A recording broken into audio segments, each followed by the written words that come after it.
the last thing that you guys had done, you just had a discussion with James Beecham about him volunteering to travel southward to the nearest town and get some supplies. He's retired to the tavern for the night, which you're taking care of for his stay. And in the morning, you're going to provide him a list of items that you want him to bring back. So you guys are all by your lonesome in your makeshift hall. And I don't think I really want the sound of a medieval town going right now. Are we really doing this? Well, we already told them we were, so we're not going to back out now, right? Well, no, I'm just making sure you're... You know how I feel about it, so... I mean, we do need to get supplies, so we're sufficiently dressed and it's appropriate. I'm going to turn to Marlo at that. Be like, have you ever fought with a bunch of furs around you? Not really, but... Well, you're going to have to be dressed up, and I'm going to have to be dressed down, so... Guess it evens out in the end? I've fought in cold weather before, it's just... I'm not sure how different it'll be from back home when it's cold, so... Well, we have 3 fur cloaks, well, 2 fur cloaks in the making for you guys. I need new armor.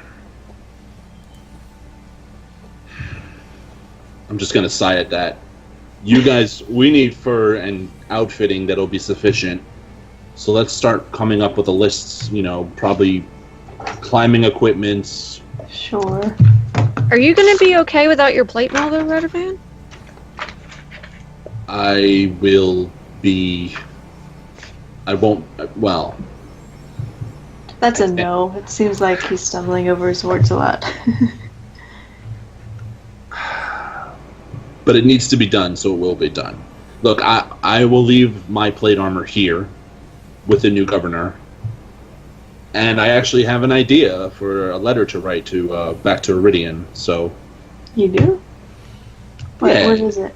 Well, I mean, I've just been thinking about the lack of the tribes people in this area. Mm-hmm. So I had just a suggestion to basically promote possible tourism. It's nothing to worry about. I just need to write a letter. But let's come up with the list now, and we'll worry about the rest later. Right. Let's start with what we need personally. So we're gonna need furs to keep warm. Furs to keep warm.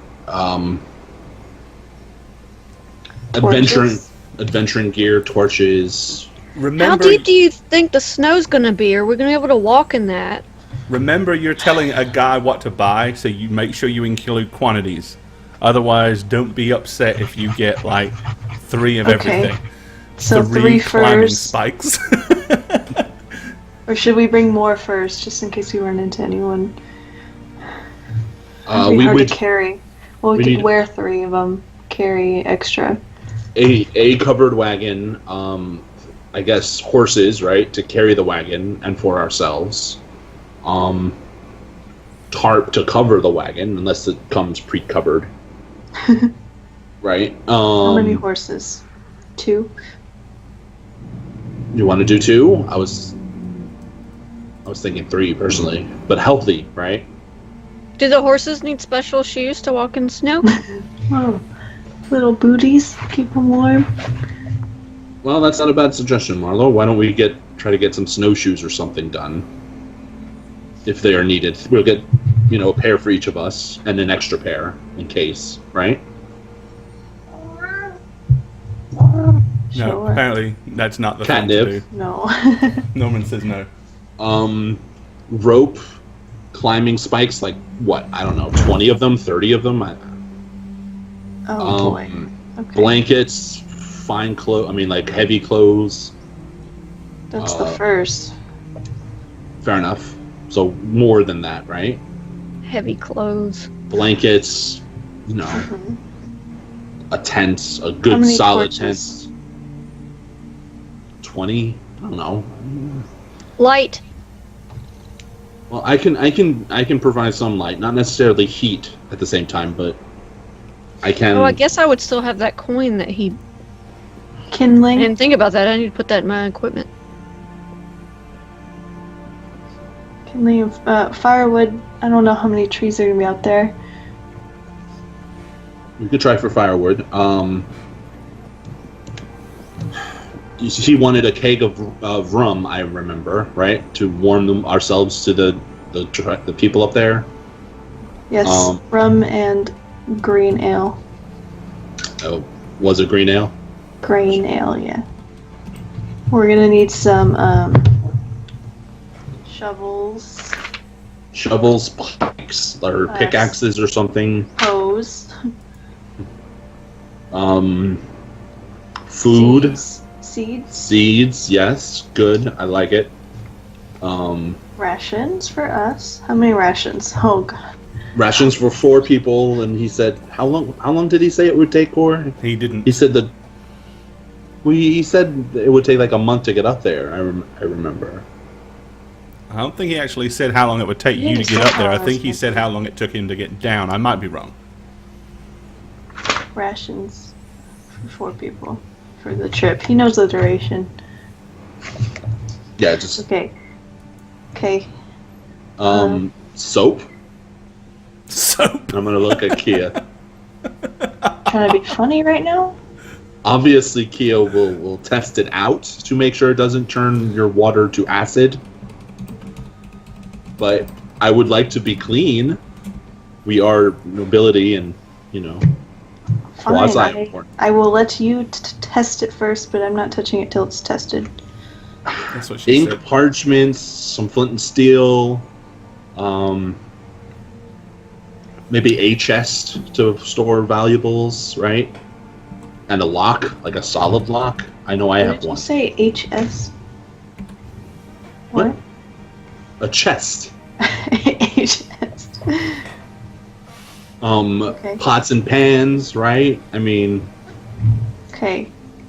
we're traveling, so we should try to cover all our bases. Got it. Marlo, anything that you traveled with on your way down that we could use? Just a few clothes I have on my back. I didn't come down here with anything. Survive. Okay. Okay. I think this is a good starting place. Oh my god, sorry. Stop ill-treating your cat, Jane. This is not even funny. Peter could be It's watching. not funny. Okay. Okay. Okay. I will need some studded leather. Okay. These are my measurements if they're needed. I'm just going to scribble my measurements. Yeah. Do you have them? Eh, Do you have them I handy? actually, I just know them for the plate armor. 6'4", broad shoulders, couple in, several inches. Well, how about 4 pairs of gloves? Gloves are good. And how Nice about, shoes or yeah, sturdy, whatever, snowshoes. sure. And Okay.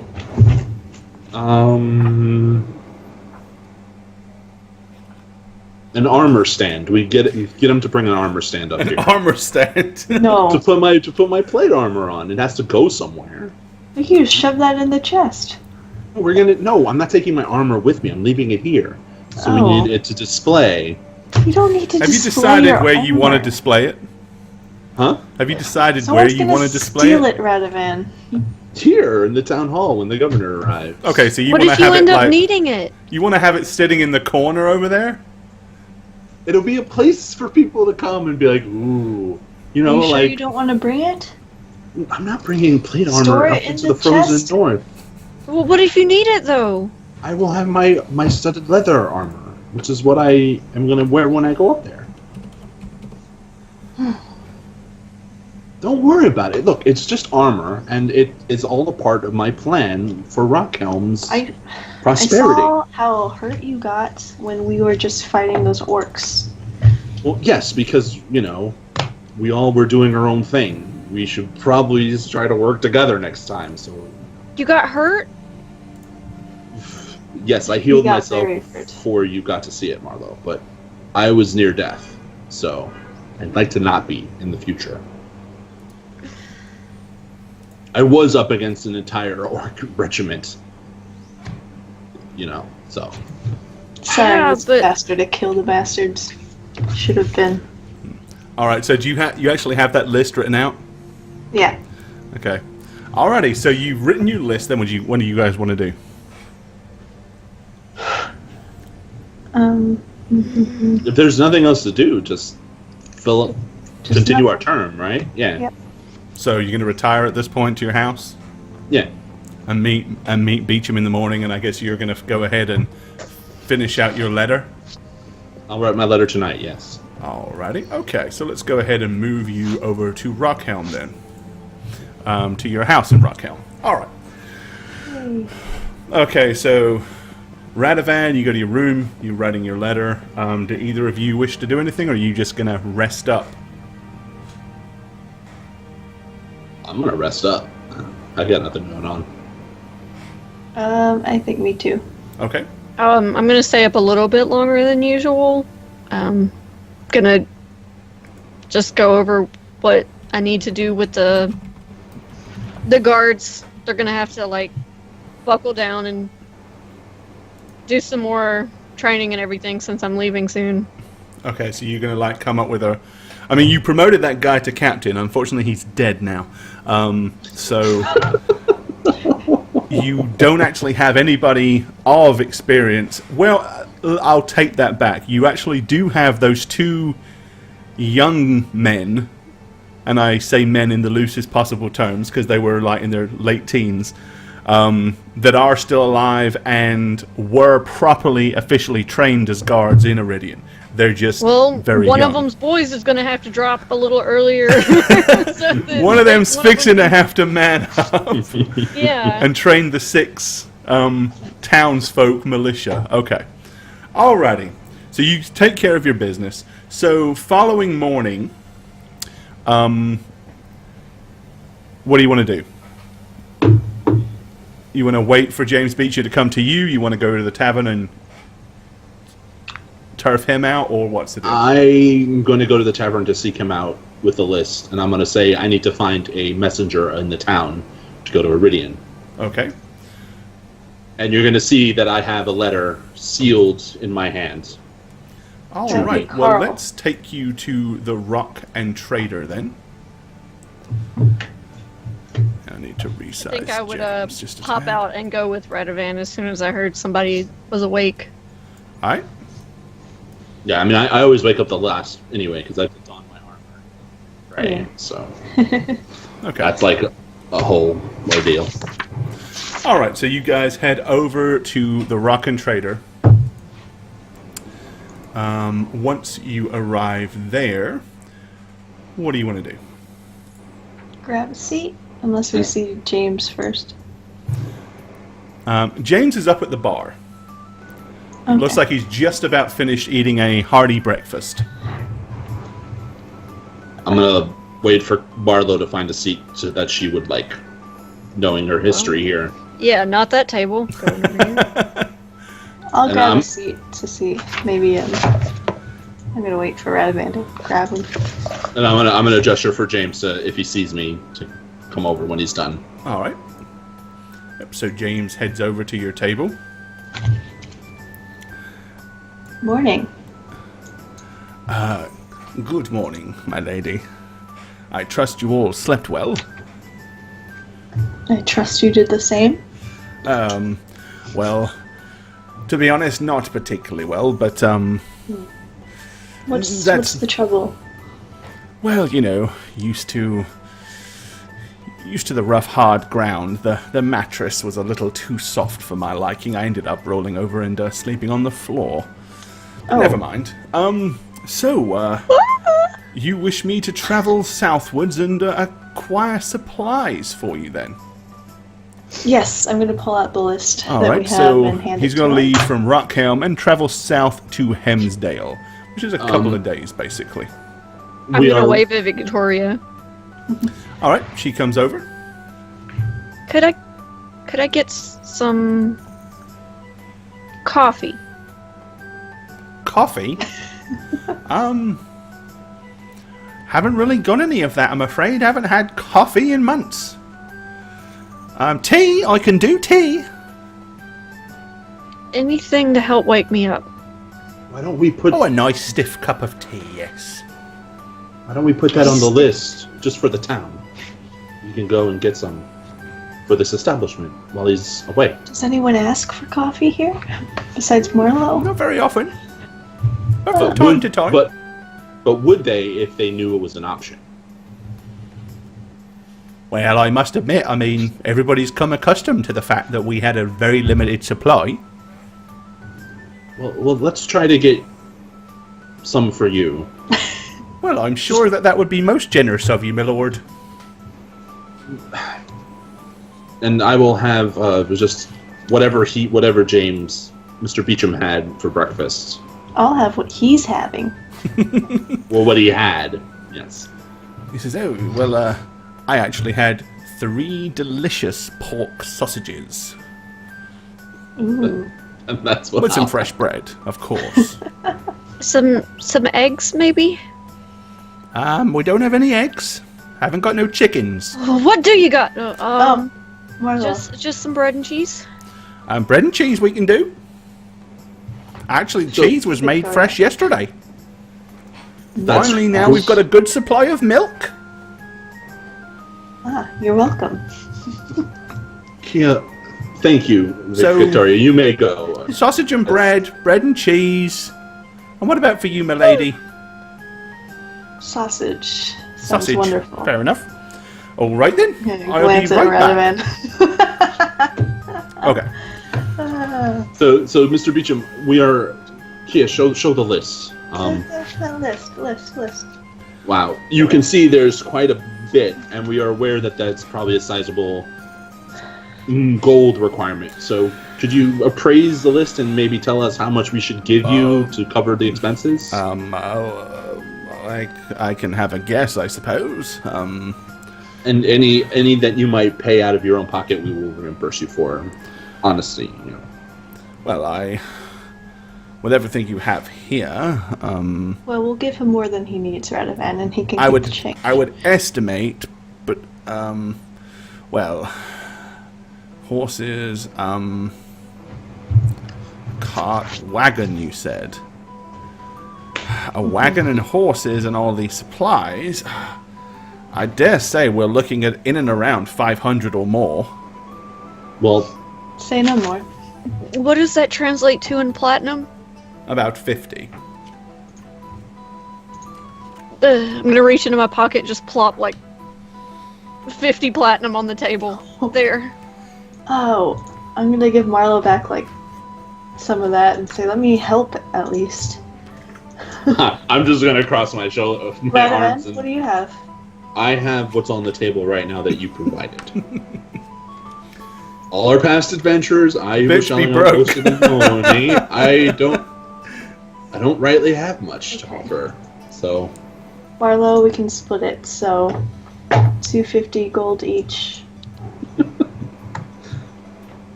Does that work? Mr. Beecham, does that work? Oh, absolutely. Of course, I'll have the storekeepers write up an appraisal and a document letting you know how much was spent, so that you can see what I spent it on. And of course, if there's any change, I'll happily bring it back to you. That's fine. And honestly, the biggest wagon you can procure, because we are traveling far and we're 4 people, so there's a lot of equipment, right? We want it all to fit. I understand, yes. I'll do the best I can. And if there is any tuna in that town, grab it. Tuna. Okay. Or any type of fish or seafood. Just look around, please. Very well. Are you Anything wanting else? fresh? It doesn't. Oh, yeah. Yep, it has to be fresh. Oh, I think the odds of getting fresh fish from Hemsdale or anywhere in this central region Told you, Cal. is quite a long time. Non-fresh is fine too, right? Yep, he's good with Smoked anything. is, or salted is probably what you're going to find, if anything. That'll be fine. But I'll do what I can, yes, of course. Thank you, Mr. Beecham. This will be necessary as needed, so we appreciate it. No, not at all. Well, no point in dilly-dallying. I suppose I'll be on the road. You are free to leave. Thank you very much. Good day, my lord. Good day, my ladies. Hopefully see you in, I don't know, probably about 4 to 5 days from now. Perfect. All right, and Beecham leaves. All right. So, I'm gonna take out the letter that I wrote and that's sealed, and I'm gonna start looking around the tavern just to try to find someone who might be a Carl. messenger. He became our messenger. Carl, Carl is Mr. the grain trader. That's this Share. fellow here. Oh, he kind of Um, started being the messenger for our town. So maybe ask him. well, He's the apparently one heard that you. actually has been accompanied by the 2 guards most of the time. Hello, Carl. You mind sitting down for a minute? Nope. He sits.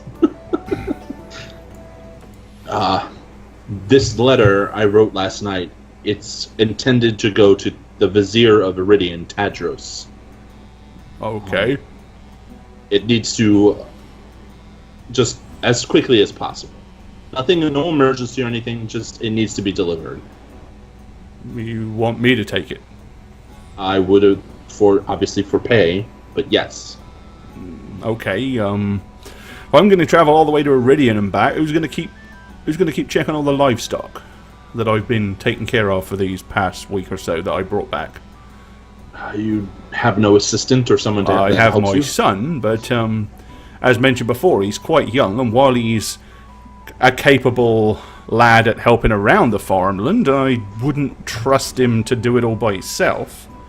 Wait, our farmer is also our courier? Yeah, because he's the guy that you sent to purchase the livestock and bring back, and then you sent him to get the grain and come back. But that was like a day, or it was like a day and a half there, day and a half back. Oh, short it's the trip same stuff. guy? Yeah, I thought we just picked a random guy to be a messenger. yeah.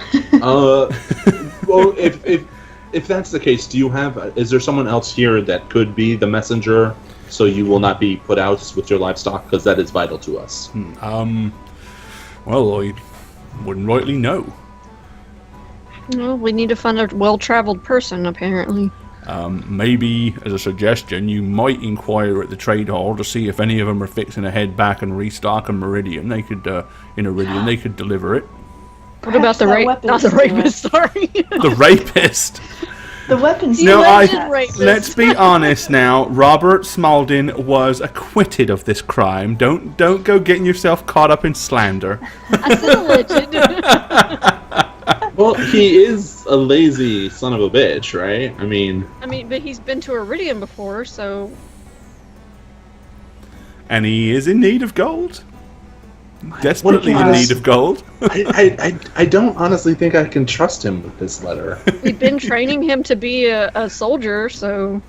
We can trust him to be a soldier. We can probably I trust still him. suggest the weapons trader. He has a brother in Iridian. No, I'm sure there's- he needs to go back soon. That's not a bad idea, because maybe... Well, you actually did buy several items from him, and he had said that a lot of the stock that he brought here isn't selling because it's the wrong sort of stock now. Right. Oh yeah, I bought a sword from him. It's all... Yeah. Marlo, what did you do with that sword? You still got it. Well, I have it. I've been... Yeah, it's so unwieldy. Cutting up our meat with our vegetables with it. Okay, so you don't need to go to Iridian. You can stay here in Rockhelm and do what you've been doing. It would be unwise of us to send the only farmer away. But thank you for your suggestion. Well, not at all. I mean, I'll go if you want, but No, you go enjoy your day and Well- obvious hard work you do. I appreciate it. You may go. Thank you, my lord. All right. He goes back to finish his flagon of milk. So we'll go ask the weapon guy. Okay. Yeah. After we eat, and then we'll... Yeah. All right. Okay, so you head up to the Trader's Hall.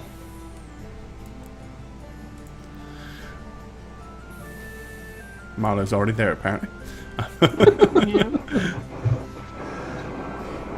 Yeah, so Chandler Hendon is in the far right-hand corner, counting his small pile of copper coins, and then a small pile of what appears to be silver and a couple of gold.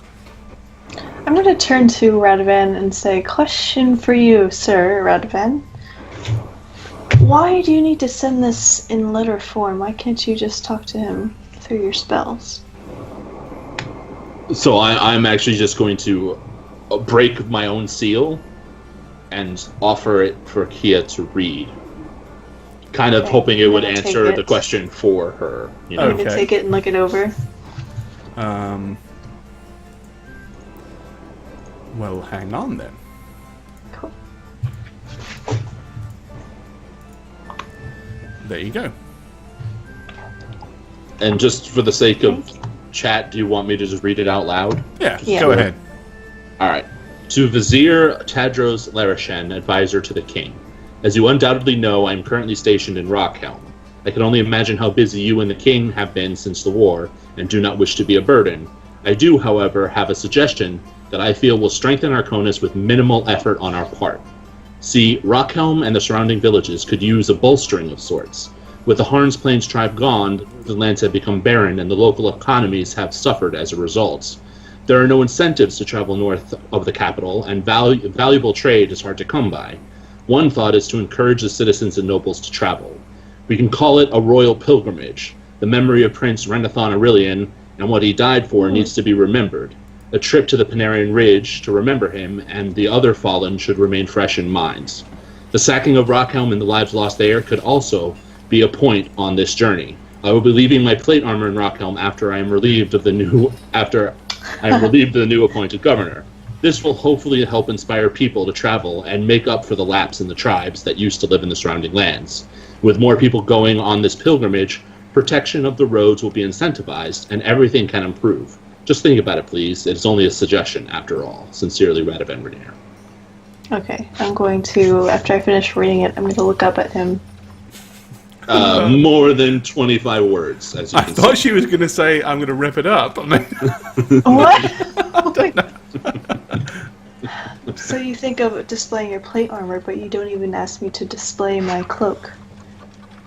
Yeah. Then I'm going to smile and say, that was a joke. This is a fantastic idea. You're hilarious, especially considering how open you are to sharing all that you have wrought and earned. And then I'm gonna give Gia a smile too, like a little smirk. I approve of this. You Anything? are clever, indeed. Two are being weird. Why are you smiling at each other like that? I'm gonna take the letter, fold it back up, and then reseal it. I guess with I do have like sealing. yeah. Sealing Okay, so you're going to reseal it. Okay. And then I'm gonna nudge Marlo and Kia, and I'm gonna say, "You bought the sword recently, Marlo. How about you offer to make him a messenger Agreed. for us?" With the sword? Well, not with force. Just because The you were the most recent... visualization. Hey, you that I bought this sword from, you're going to be a messenger. Okay. Just ask him when he's going back to Iridian, and if it's far away, try to expedite it. I'm just gonna like brush past everyone and just walk to the table. All right. Hi! I bought a sword from you. Oh, yes. God, I'm going to turn away. My lady, my lord. Thank you. We have a suggestion if you were planning on going back to Iridian. Okay. What would that suggestion be then? Radovan has a letter. Because I'm going to walk away at this point and peruse things. Okay. What Marlo said is, I have a letter that needs to go to the Vizier of Iridian Tadros. And if you are returning to Iridian, Could you deliver the letter as well? Oh, well, absolutely. I was planning of heading back that way in a couple of days. I figured I'd give it a couple more days, and, I actually did manage to sell an axe yesterday, so... Mind you, as he kind of looks down at all the big two-handed weapons that he's got left, he's like, that being said, I don't really hold out much hope for selling any of these other big-ass swords and axes. Perhaps something maybe that you think would sell a little better? Like maybe kitchenware or something? Well, no, weapons is our trade, me and me brother, but I think when I come back I shall be bringing more like short swords, long swords, one-handed axes. You know, more the sort of thing that common, humble folk would use for self-defense, and of course for the local town guard and militia, not the sort of thing that I would have sold to hulking great barbarians and tribesmen and stuff like that. Yeah, they're sort of hard to come by lately. So, I suppose if it would suit your pleasures, I'm willing to leave in the morning. Well, actually, I only just set up. I suppose I could leave today. If it is of any level of urgency. No urgency, really. Just, we will, of course, I will pay you for the service. Oh, really? How much are we talking about? Would a gold piece for the entire trip suit your fancy? I consider, as I'm going there anyway, a gold piece would be more than fair. So I'm going to reach into my bag and take out 2 gold pieces, and I'm going to hand it to him and say, well, a tip, of course. Oh, well, very much. In fact, I think I will. I'll go ahead and leave bright and early tomorrow morning. Well, thank you. It's great service you're doing. This is to go into the hands of you. Did you say Tadros? Oh, it's on the envelope, but yes, it is the Vizier of Iridian, Tadros. He is the royal advisor to the king. Any special instructions? Should I make sure it is personally delivered into his hands, or can I just deliver it to the palace? Sorry, I just had an inappropriate thought from Marlo. Obviously, whatever protocol they are currently employing will be suitable, as long enough. as it's a royal guard at the gate to the palace. All right. I'll see it done. Thank you. And have a safe travel, safe journey. Thank you. Good morning, my lord, lady. I'm just gonna walk away while giving Marlo this like race proud look. Thank you, sir. Good job, Marlo. Not at all, my lady. You did great. She did something. Okay, that's great. We're gonna work on that, Marlo. What else do you guys You and want to me. get up to for the next 2 or 3 days? Oh, I forgot to do something. Cause you Training the hell out of the greenhorns. you actually did bring back. Oh yes, we did the furs, so he would be there. Nice. Oh, Chad, I was just thinking that Marlo would you be go. like, and like punch the old basher on the shoulder for me or something, because she doesn't have the best relationship with Tadros. But Yes, let's get him arrested for assault on the state. That's a good idea. All right. I think I would spend the next few days. I think I would enjoy just talking with all the people and finding out more about their lives and being a very kind lady and Being very kind. stories, kind and gracious and interested in their lives. All right. Okay. Radovan would actually start running around the town like his own personal training regiment without his armor in the cold. And he would also spend some hours in the town hall, just feeling any concerns or whatnot. Alrighty. Marlo would probably tell Raven, "See, it's not so bad. You can move better." He's not moving very well, not nearly as well as Marlo, but All right. We'll clean up the town a little bit over the next few days. All right. Okay, well, that's a good place for us to go ahead and stop and take our first break. Okay, so about almost 5 days later, James Beecham pulls up outside the town hall with a very large cart and one very large and impressive draft horse to pull it. that is loaded up on the back with like a huge big canvas piled right up and across and tied around it, so you can't really see what's in it.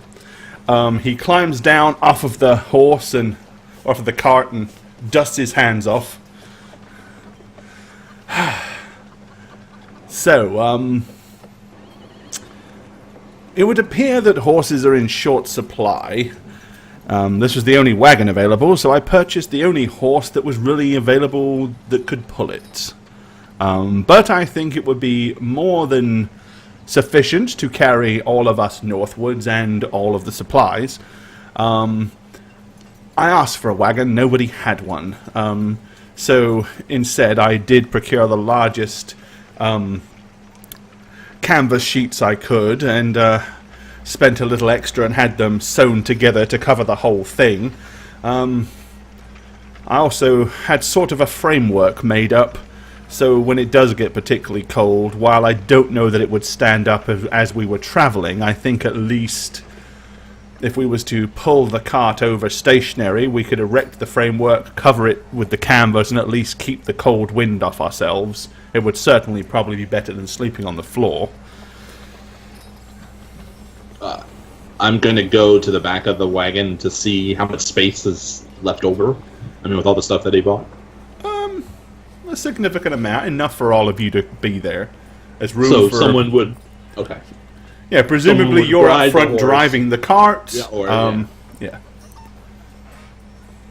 Well, thank you, James, for doing the best you could. This should be sufficient for us and our needs. He says, yes, unfortunately, it did cost a little more than I went with. I ended up having to sell my own horse to cover the extra. Oh. How much? Yeah. Here's the, and he kind of reaches into his jacket and pulls out some papers and hands them to Radovan, I guess, and says, here's a full list. I'm going to hand it to Bottom line is it cost him about 560 total for everything. Okay, I'll just hand Oh, him so 60 okay. gold. full supply. Here you go. Unfortunately, Thank you so I didn't much. have the extra 60 to cover everything, so Yeah. as I said, I sold my own horse and figured couldn't ride it back here anyway, and to be honest, if we're going north for a good while, I don't really see the need for it. Fair. And the armor for me, perchance? Ah, yes. And he kind of folds out a piece of cloth, and he's got a set of shiny, new-looking studded leather armor. You're gonna look like a Hope it wilderness fits. I man. gave him the measurements. He frowned a little bit and said he would make the alterations he could. I didn't think you'd want to wait another week or so for it to be made, so No, this'll. Thank you, James. But I was able to acquire a very nice armor stand for you, though. Okay, let's do this, I guess. So Radovan's holding the armor, or Yeah, he's kind of looking I'm it gonna over. Look around and kind of So are you going to go and change Sure into about your this. studded leather? Oh fuck! I'm Fashion not wearing my plate Fashion armor. show. That's still at my Yeah. house, right? So you want to go and set I'm- your plate armor up in the trade hall? Fashion I mean, show. in the town hall? I'm gonna fucking do it. Yeah. All right. Okie dokie. Boom. One suit of Radaman plate armor set Hey. and established in the far corner, Hey. ready for all need to a come new and be icon now. inspired by. Yes, to be oohed and awed and grovel before. All right. And if that's the case, No. I also spent the past 2 days making a dummy to put my cloak on it. Put it in the other corner. is that what you're doing? You're so evil, James. Yes. I love it. That sounds fun. This is what nobles do when they're Right, give spare me time. just a second because I've got to make a minor change to your sheet here. Actually, I probably had Esme do it. I told her to take the hay from the stable and some burlap sacks to make a little stand for my cloak. What are you doing? What are you doing? You're about to see, aren't you? Oh! Alrighty. Oh my god. There you go. New Radovan. Wow. Yay! It's a thing. Studded leather. Radovan is now officially leathered up. Still got your mace and your shield and your cloak, and I'm assuming you wouldn't have taken your helm off, because you can certainly want to probably wear that.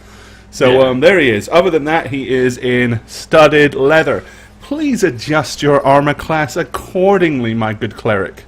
I already did before I came into the show today. I don't know, Radovan. You want me to punch you in the stomach, see if it works? Your punch hits harder than my. No, thank you. No. Okay. Well, if you change your mind. Yeah, I think the concept is trying to maneuver on cliff sides in 2-foot thick snow in plate mail is probably not a safe or smart idea. So that's why they decided to get something more maneuverable, which makes perfect sense to me. I guess I sure as hell wouldn't want to go mountain climbing in fucking plate mail. Does my helm give me like another armor class or no? Because I didn't take that off. No, but it does mean you can't get KO'd. I'll take It it. just means people can't punch you in the head as hard. Right, yeah, that's right. Yeah. It You wanna protects see? you from... Again, no. Alrighty. Okie Starting to dokie. think, wow. So yeah, Punch Radovan. if that is the case and you are ready, that's all done. All that remains now then is for you to continue your job and wait for your new noble to show up. Yes, which is what we're gonna do, I think. Alrighty. Well, 3 days later, Aldum Clarenbold, the newly appointed noble of Rockhelm, does indeed show up. Oldham? Aldum, Aldum, Aldum Clarenborn. Clarenbold. I imagine we Claren would greet Bald, him yes. outside as he arrives. Okay. Then we'll do that. Outside to Rockhelm. Yes. Greeting him graciously. Alright. Well, he comes rolling into town on a carriage, Rolling. basically. Aw, carriage. Comes driving in. He has 6 men-at-arms with him on horse. So, Oh, that's good. yeah, nobles don't generally travel over long distances by themselves if they can help it. They're not all super badasses like you. I'm just gonna whisper, he has a carriage, damn it. It's a carriage. It would be too small for you guys. We'll make do with what we have, kids. I know. Alright. So as he pulls in, he's like, Hail.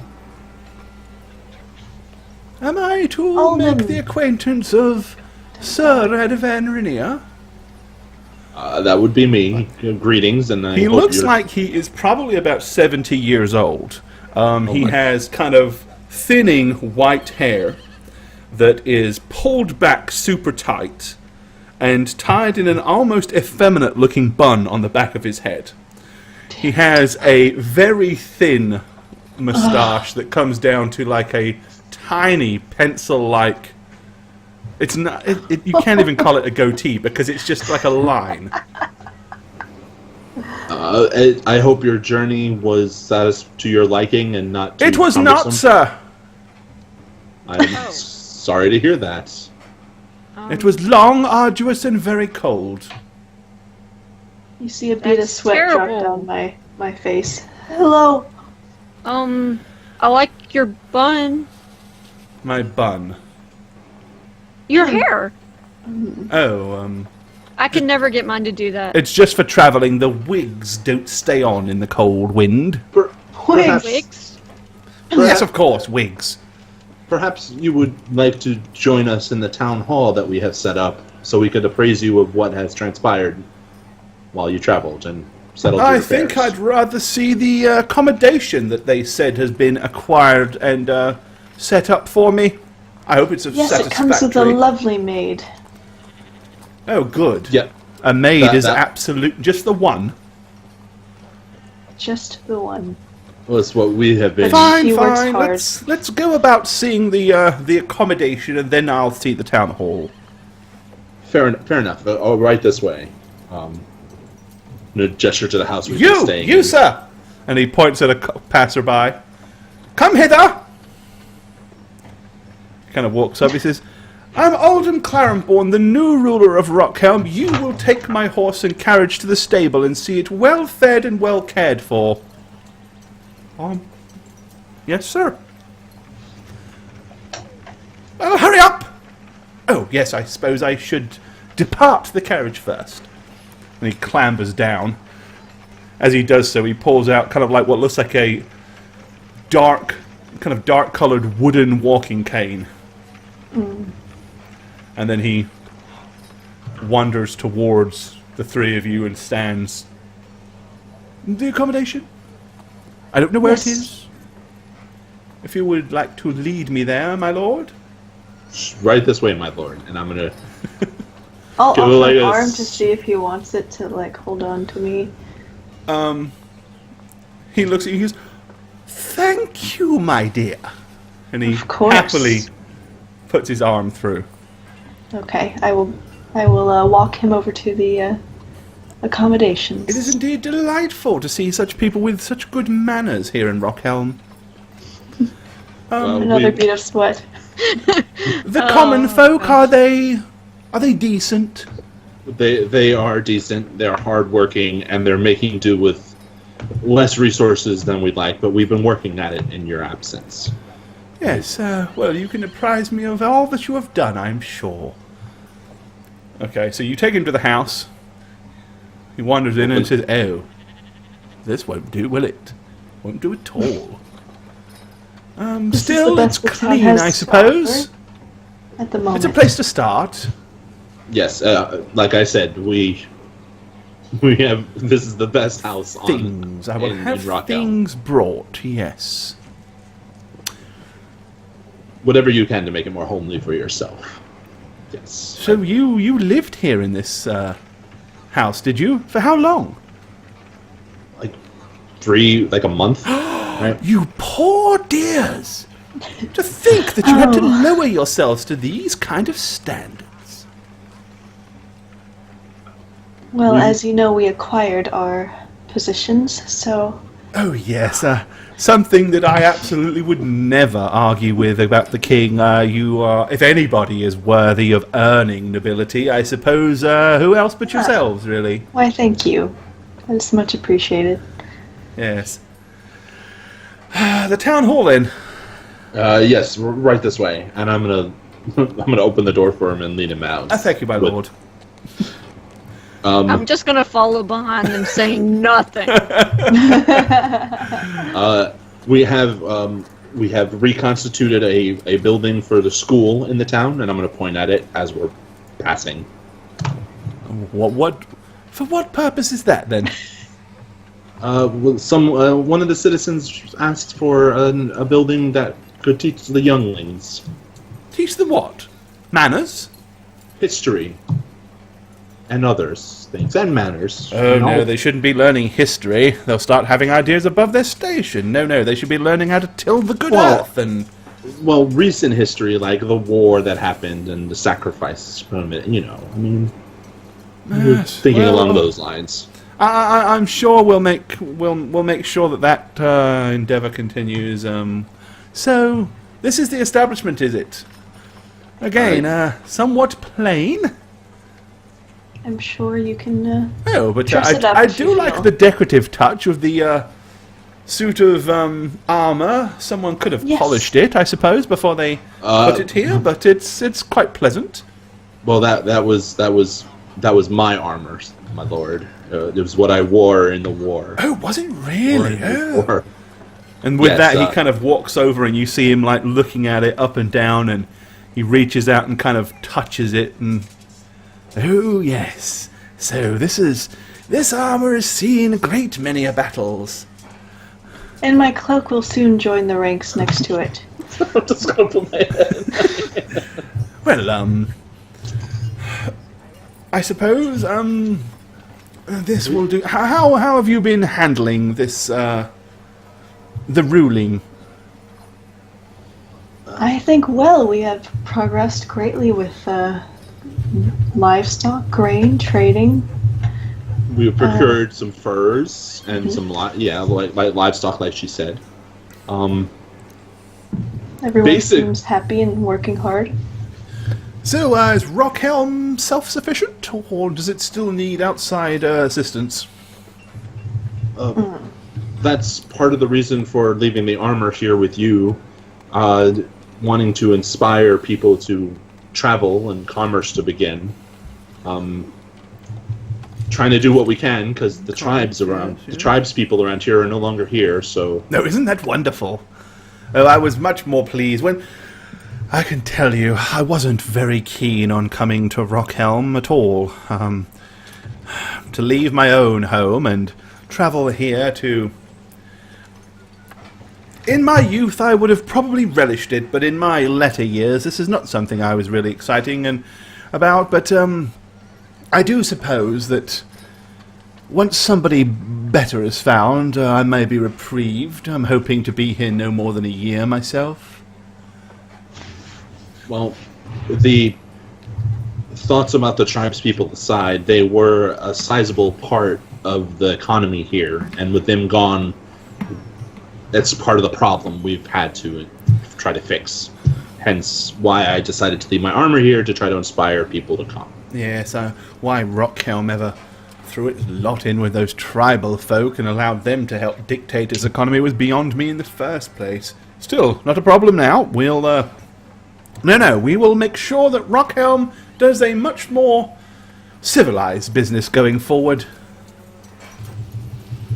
Whatever you think is best for the... I'm sure will be. Kia, do you have the funds that we can hand over that we were given? Yes. I'm going to hand them 485 gold. He says, thank you very much. This is for Rockhelm. Oh, yes, quite. I was informed that there should be a monetary allowance to assist with the restructuring of the town. I'm very pleased that you have spent little of it. Now, is there anybody here in town that I should learn to know, meet? Chandler, sir. He is the master of the trade hall, where we have set up a few taxes that taxes. He oversees. Now we're talking. What are we talking about with taxes? Can't run a town without taxes, you know.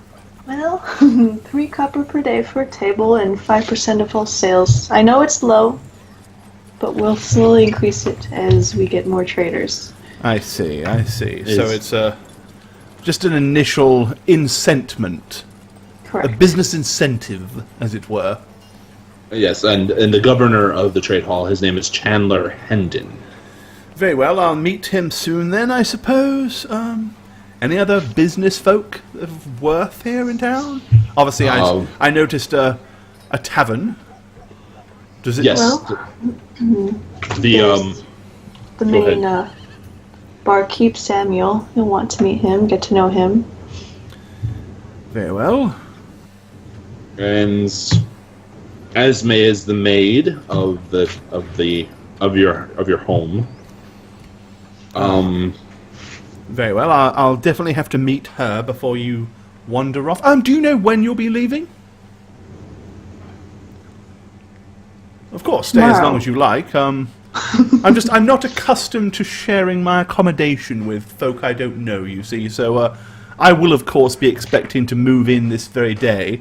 I'm sure that there's spare rooms at the tavern, which the town would of course happily take care of the the cost of that. Well, we could just leave now. Oh, really? Well, that seems fair to me as well, if that's what you'd like to do. Perhaps one day, just to make sure you have your bearings. Yes, we don't want to leave too hastily unless you wish us to leave, which... No, I don't wish you to leave at all. I'm just... I don't like taverns, you see. I don't like taverns or inns very much. And I really don't want to stay at a tavern this evening.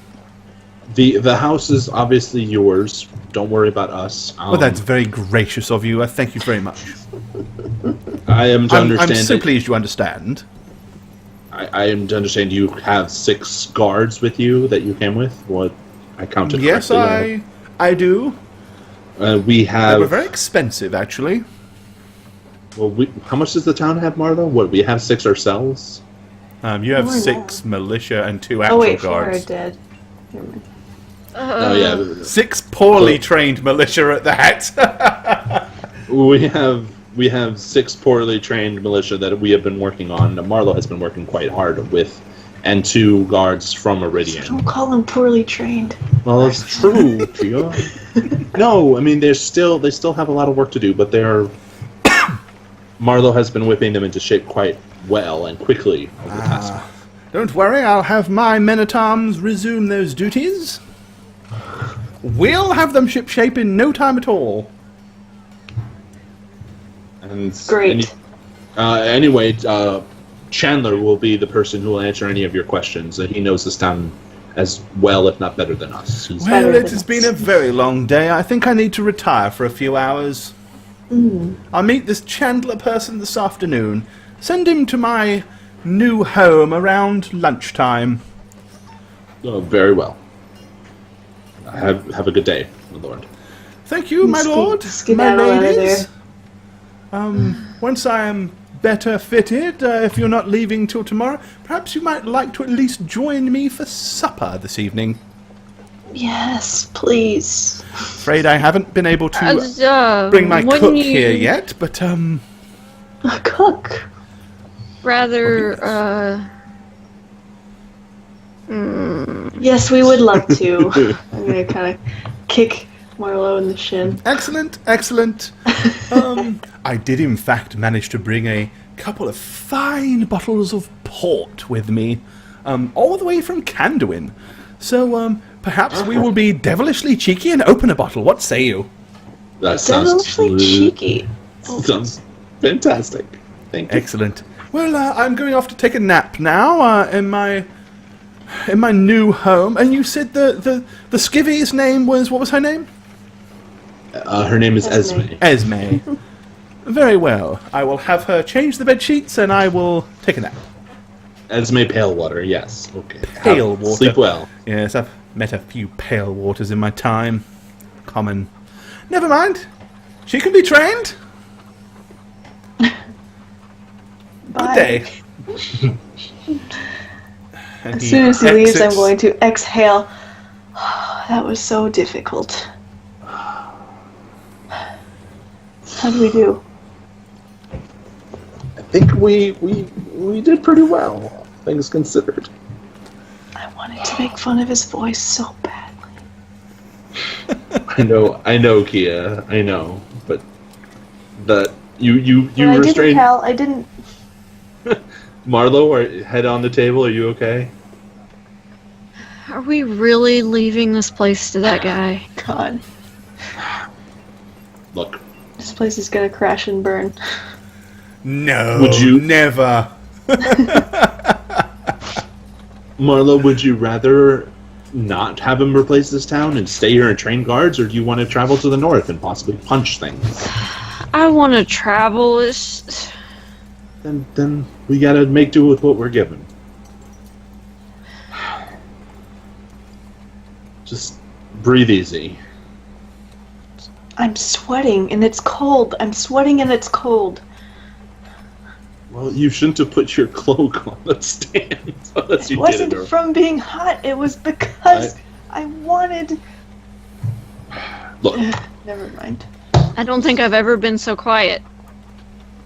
Look, we just have to suffer through dinner, and then we can leave,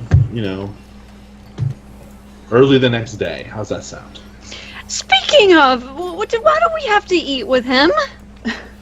It was polite, Marlo. We have to. I don't Why do think we he have was to be really polite? He's asking. not. He- Some of that stuff he he was was- saying. That was not directed at us. Well, some of it was, but That you doesn't know, make it okay. it wasn't He doesn't illegal. even know these people. They're good people, and we're gonna go north. We're gonna scout. We're gonna see if anything it needs to be done, and then I need to come back from armor eventually. So I'll be stopping through here again if I'm still alive. And you're gonna see me like kind of adjust my armor on my shoulder, kind of awkwardly, like. Okay. So I assume the only next thing you really need to do is you're just Get gonna Chandler to go at lunchtime. Okay. Otherwise, wait till dinner. Go to dinner. Survive Alright. dinner. Travel. Okay. So once dinner arrives, Chevroli, thanks for the follow. When you get God there, help us. Esme leads you into the dining room or the Oh kitchen. God. He is sitting there. He is wearing a wig and a hat with a feather in it. He's got kind of like a light purple robe on. And he's sitting there. Oh my gosh, I would wear my kimono. Radovan's wearing his clerical vestments for sure. Okay. So. He looks as Kia walks in. He says, "Ah, my dear, I thought we would do the best we could to dress to match. Come sit here by me, on my left." Oh God. And he kind of taps right in front of the place, directly to his left, right here. I bow graciously and kick my leg back at Radovan before walking over there. Okay. I'm gonna I'm gonna grab the chair farthest away from him. I'm giving Martha a look, expecting her to take that seat because I'm wise enough to know. I'm gonna take the other seat. You're gonna create like a buffer between her and. If I could Alright. sit at the table in the other room, I would. Fine colors you're wearing there, sir. Lord Cairnemoore. He says, "Oh yes, I packed this robe. I didn't actually think I'd wear it, but after seeing you in your fetching gown, I thought it would be appropriate. So, we apparently have some of the local fare from the tavern to enjoy this evening.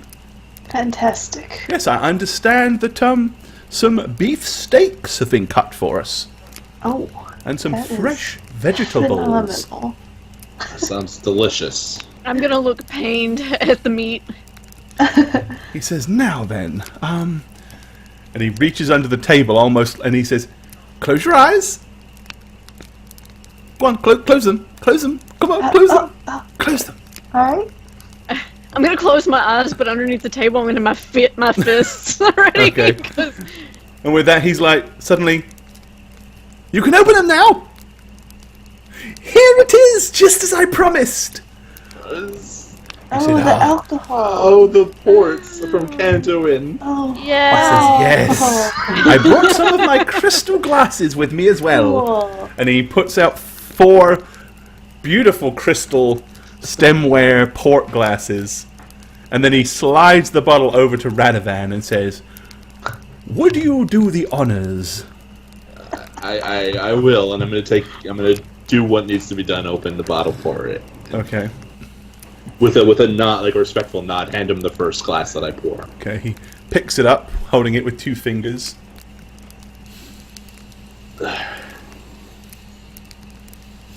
You can How's it just smell, sir? smell the fermented grapes in this. He said, "It's a splendid vintage port." Might I smell it? Can you teach me? I'm gonna I'm gonna hand everyone a glass. So we all have. Yes, smelling port. Generally you exhale. Put the glass under your nose, and then Okay. take in a deep but very slow. Waft it? Okay. I find if you slowly swirl Marlo, it. waft. He said, "Granted, it's difficult to swear because Sir Radovan did fill these port glasses rather to the top, but that's okay." Traditionally, sorry. of course, you would only fill them half as much, but I understand your excitement of getting the opportunity to drink something of such a high quality. It's from Candlewind. I High don't begrudge you quality sneaking lord. a cheeky double dose. Well, if we may, to your successful rule coming to an end, and my insufferable rule that's about to begin. Insufferable. He jests. Bottoms sure. up. And, So, I'm gonna look over at Marlowe. Seeing Radovan look at me, I'm gonna. Yes, I can see I'm probably going to need a few more bottles of this shipped up before this duty of mine is done, but the things that we must sacrifice for the crown. After all, in my years, I wasn't able to storm onto the battlefield as valiantly as you, and do battle with those ghastly creatures, what were they called? The Goths or something. Chikar, Yonki, I thought I had They them were called the- Goths? Githzuri. Gifts. No, they were Gifts. the- That was it. Gifts. That's what they Well- said. Goths. Gifts. They're all depressing. The Anyway, Goths. They all had eyeliner on and those. please Baggy feel We're free all to listening enjoy to your my steaks. Confessional. Sorry, that was emos. I've Marilyn made Manson. sure that they are bloody rare. Great, thank you. I'd rather not think about the war. It was quite a sad time in all our lives. And with that, he reaches over and grabs hold of your hand and he says, "My dear, that was indeed insensitive of me not to think of things in that manner." Of course. And he's kind of doing this number on your hand, Did I say, slowly how circling is your your hand with family? his. Your wife, how are they doing? Oh, I am not married, and I've never had children. Okay. I was married to a fine woman, a marriage of arrangement. Unfortunately, she was, well, there's no finer way to put it. She was barren as the desert. Wasn't able to birth me with any children. Somebody even suggested that perhaps the fault may be mine. Clearly not. the So, gall. yes, the marriage wasn't a pleasant one. We spent most of our time living in different bedrooms and living in different wings of the house. Fortunately, she passed away as a kindly good woman should, and stopped causing me any more bother. That was now 14 summers ago. 14. I am sorry. I'm sorry. I need a breath of fresh air. It is a little please warm and excuse stuffy me. in here, isn't it? Yes. By all means, leave the door open a crack. My eyes are just gonna go wide as Marla just walks out. And he continues to cut his steak and eat it.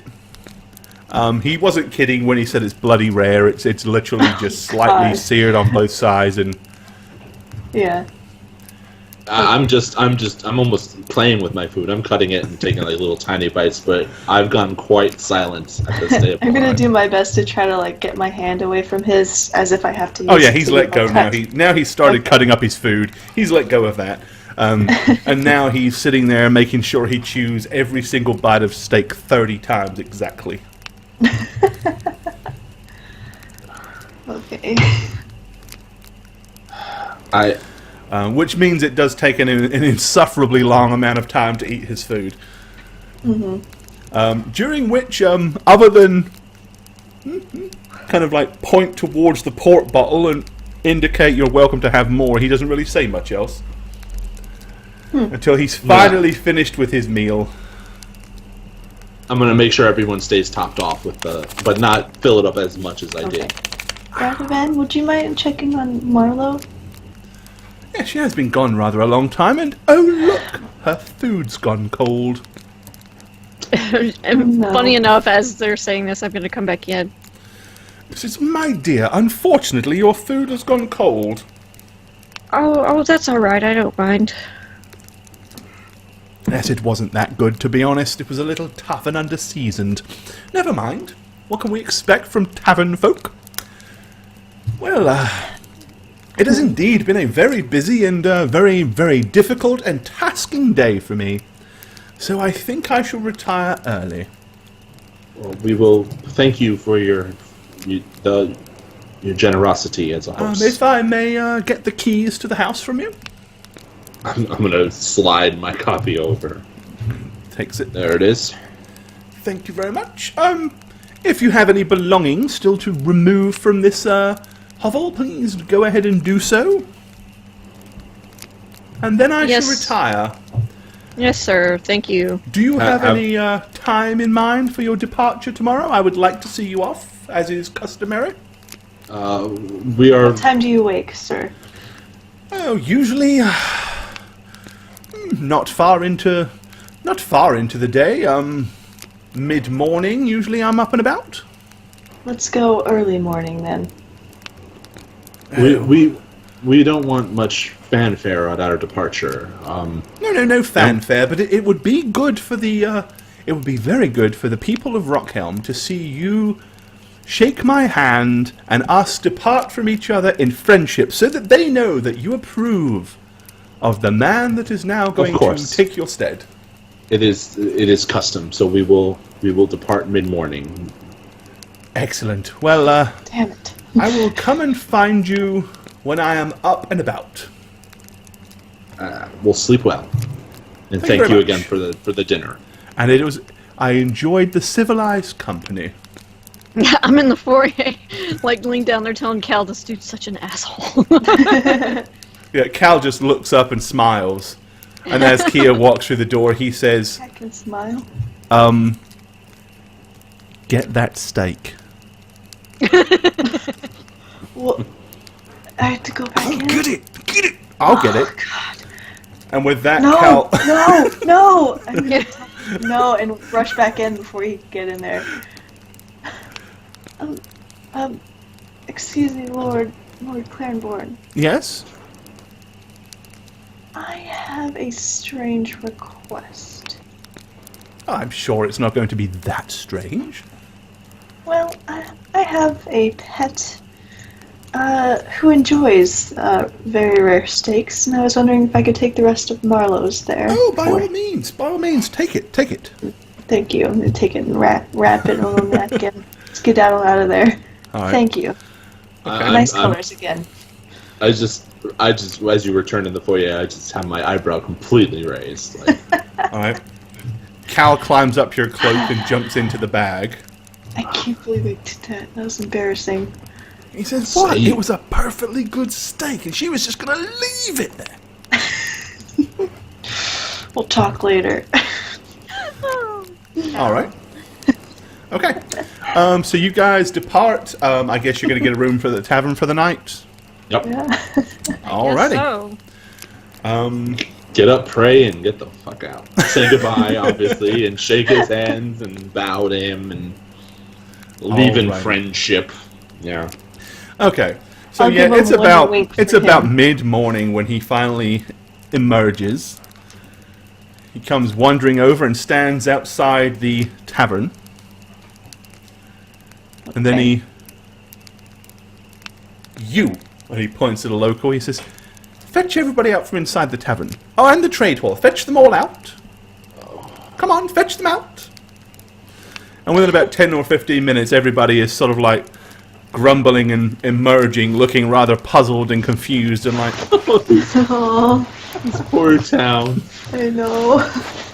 so he I says, guess when we walk out and we see everybody standing there, it could be like, Oh. fetch my carriage. Fetch the carriage. Go on. And he's up until then he's just like smiling and nodding at everybody. They pull the carriage out in front of the stable. You see the guy walk towards it. He says, "No, not the horse, just the carriage." Sufferable buffoon, bring it. They drag it out, and he climbs up on the front board of the carriage, holding a small but plain scepter, and he goes, "Good folk of Rockhelm, if you have not yet heard, I am Aldham Clarenborn, newly appointed ruler of Rockhelm. I would just like to say, I am deeply excited to be here, and to be your local lord and help Rockhelm manage to bring itself out of the pit that it has been in for so long and become the civilized, shining jewel that I know it can be. I would like to offer my deepest thanks to my great, deep, and dear friends, Sir Radovan Rainier, Lady Kia Liana, and Lady Marlowe. They have briefed me in depth on everything that is going on here in this town, and I can assure you, almost all of the things that they have promised to you will be upheld. Oh no, I It just is think with about the this, schoolyard. in deep Schoolhouse. sadness, that we bid fond farewell to our three nobles from the south as they head on a perilous and dangerous journey to the north, did you say? Was it north? Correct. Correct. The north, to the north! So, Sevi, thanks for the follow. So if you would, give them a round of applause and open the northern gates and bid them a fond but safe farewell, and know that you are welcome back here in your second home of Rockhelm anytime you wish. And from us, thanks for hosting. It's like, bravo! Bravo! And everyone's like...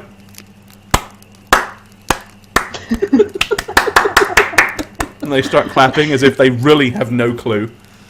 I'm going to purposely avoid eye contact with everyone. With that... James Beecham pulls around into the street, almost with impeccable timing, with the coach, or with your new cart and horse, Great. and climbs into the back. He says, "Do you want to stick around, or shall we?" Nope. Let's go. I'm gonna almost knock him over as he's speaking and dive into the back of the cart. I'll make Alrighty. my way to the front of the cart. I'm going to go to Aldum before I get into the cart, and I'm Okay. going to shake his hands, and I'm going to bow to him. And he shakes the your hand. hand and bows to you and pats you on the back, like as he does so, looking at everybody, like making sure they're all watching. And Bravo! I'm going to say, I hope the suit of armor that I left at the town hall is kept safe, Oh, or it don't is very worry. dear to me. If anybody touches it, I'll have their hands. Don't you worry. And It will be in safekeeping. I hope to return for it eventually. I mean, sometime down the line. Not right away, obviously, but it is mine after all. So, you know. Yes, well, Yeah. safe travels. And good luck, Rockham. This is a good place, and I wish it prospers. Yes, And I believe it's it will. under Wonderful, you here. wonderful place. Yes. And I'm going to Very bow well. again, and then I'm going to go, and then I'm going to get in the wagon. All right. Okay, so you guys trundle out of the front gate of Rockhelm. Goodness. Okay. Hell. God. All right. Let's take a quick look at the overland map. So where you guys are traveling to, here on the regional map, you are going to be traveling up the main road through the central mountain pass and beyond onto the open plains. Now there is a reasonably large open plain between there and the range of mountains that separate the northern peninsula to your good selves. So you do indeed have several weeks of travel. It is in the deep, deep months of December, as you guys have already experienced. Traveling, even here in the southern area in these cold, cold months, is not the most pleasant. But as you start going further north, Jeep, thanks for the cheer, buddy, you realize that it is getting increasingly colder. As you start to travel more and more uphill, the wind seems to be a little bit chillier and blowing a little harder than it has done in the past. So we're going to kind of like speed up the initial part of the travel. On your journey, you get to know your friend a little bit better, James Beecham. So James is able to tell you a little bit more about the Vakiri and the Highlanders and the Lowlanders. He already mentioned that the Vakiri are kind of a caste-structured tribal group that typically have a Jarl over all, basically, much like you guys would have a mayor, they have a Jarl. The Jarl is a single individual that has 100% autonomy on rule. He holds court, he is judge, jury, the whole shebang. What he says goes, and that is all there is to it. As you're going up there, he kind of mentions to you, he says, yes, so Vakiri politics. He says, interesting, and has a very strong difference to the kind of thing that you're used to. They have their own form of justice, but they don't seem to have any real solid form of, well, what would I call it? Structured punishment. It does very much tend to be a, may the punishment fit the crime, and it really seems to be down to whatever mood the yokel Jarl is in and to how severe that crime is. One thing that they have, which I honestly don't disapprove of, for example, if one of the Vakiri kills a member of somebody else's family, in turn, they get to kill one of theirs. Eye for an eye. Oh, very much so. Strangely enough, it always just about tends to end right then and there. It's accepted. And is this person chosen, or just like it's whoever it is, it is? It really depends on the circumstance of the crime and if it's clear who the murderer was. I see. Now, this doesn't tend to be the case so much with the Lowlanders and Highlanders, though. They tend to allow feuds to go on for months, years. One of theirs gets killed, so they kill one of the others. Someone kills a McAllister. He turns around in turn and kills a Duncan, and then another McAllister, and another Duncan, and then the McIntyre gets involved, and before you know They're it, you just can have... killing each other. It's not a civilized way of life, but that being said, they're all very, very proud, you see. And Right. these are the people we are going to be encountering first. The Lowlanders. The Lowlanders are who we're going to be finding first. At the very least, we'll have to travel through the lowlands before we get to anybody else. I Right. see. And you said that there's a mountains that divides the Valkyries from the Lowlanders and Highlanders? Yes, so the peninsula, it's like a long, almost banana shape. And there is a predominant spine of mountains that runs from the peak of it almost down to the base. In the northeastern section, on the far side of the mountains to the east, is where the Valkyrie lie. And are these mountains occupied? Do people mine in there perchance, or? Well, I mean, we have traveled through some mountains in our time. have you ever encountered dwarves? Yes, we have. That's something I else, you love see. them. There are two decisive factions of dwarves in those mountains as well.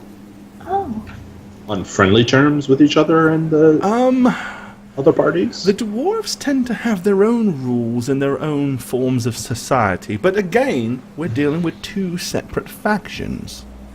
Right. Those that you'll find, again, on the northwest, tend to concentrate more on living in the lower areas of the mountains, in the hills.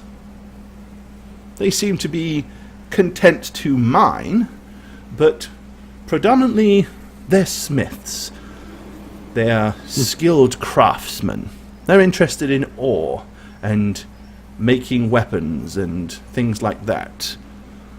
They have indeed been known to trade with the Vakiri, and because they all live in a similar sort of location and climate, the hill dwarves, as I like to call them, are fairly rough around the edges. They have a similar sounding dialect to the Vakiri, but on the most part they don't mix very well, keeping themselves to themselves. Now on the southwestern side, deeper in the mountains, there are the other dwarves. They seem to be more predominantly interested in mining for riches and wealth and gold and things like that. Now they, on the other hand, do tend to trade with the Highlanders. Not so much the Lowlanders, though. They don't travel too far, and rarely do those sort of dwarves travel beyond the mountains. Now the hill dwarves, it's almost unheard of for them to travel the forms of Arconis. If you've encountered any dwarves at all, it is most likely those that are on the southwestern side. And they are called the Mountain Dwarfs, or the Underdwarfs? In the common tongue, Mountain Dwarves would be as suitable a name for them as any. Do they not have any stake in this perceived conflict that you have warned us about?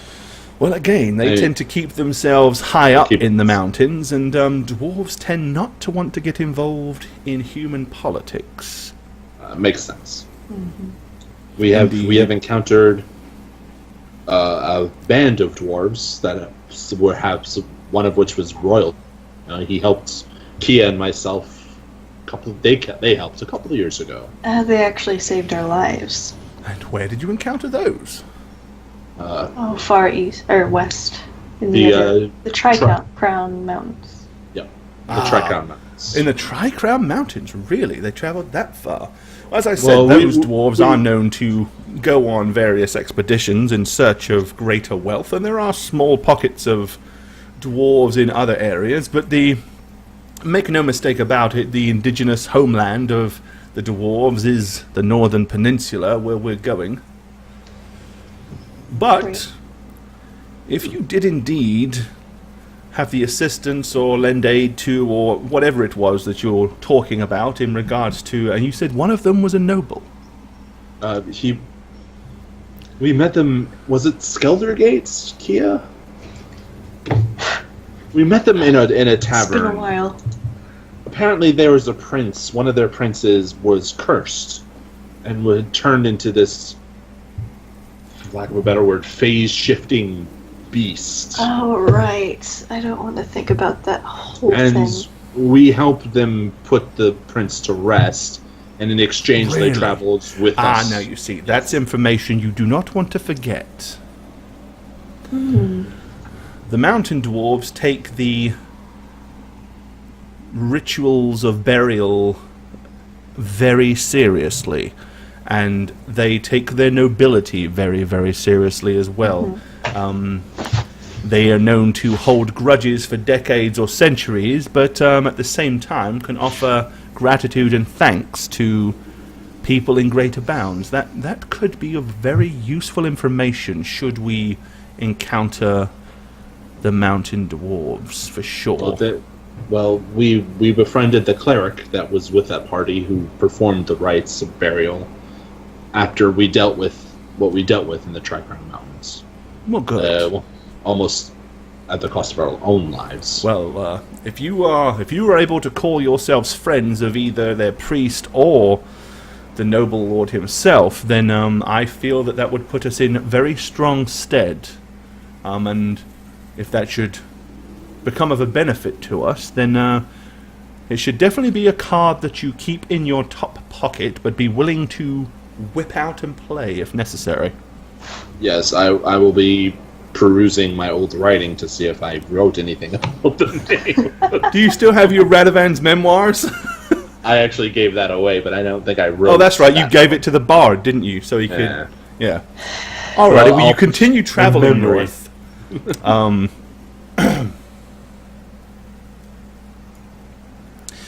As you start getting closer and closer to the mountain range, looking around you, you can see far to the right is the kind of burnt-out remains in the distance of the old forest. You kind of fondly, or not so fondly, remember the area where the Harns Plains tribesmen were. Far to the left, you know that even though you didn't visit their tribal land, but you know that that was where the Harriers were, now long gone. But as you continue to travel northwards, you can start to see the mountain range looming ahead of you as you find yourself getting closer and closer to it. As you're getting closer, each day you're finding almost on a daily level noticeably becoming colder. It's definitely to the point where you're getting down to 0 or slightly below 0 at nighttime.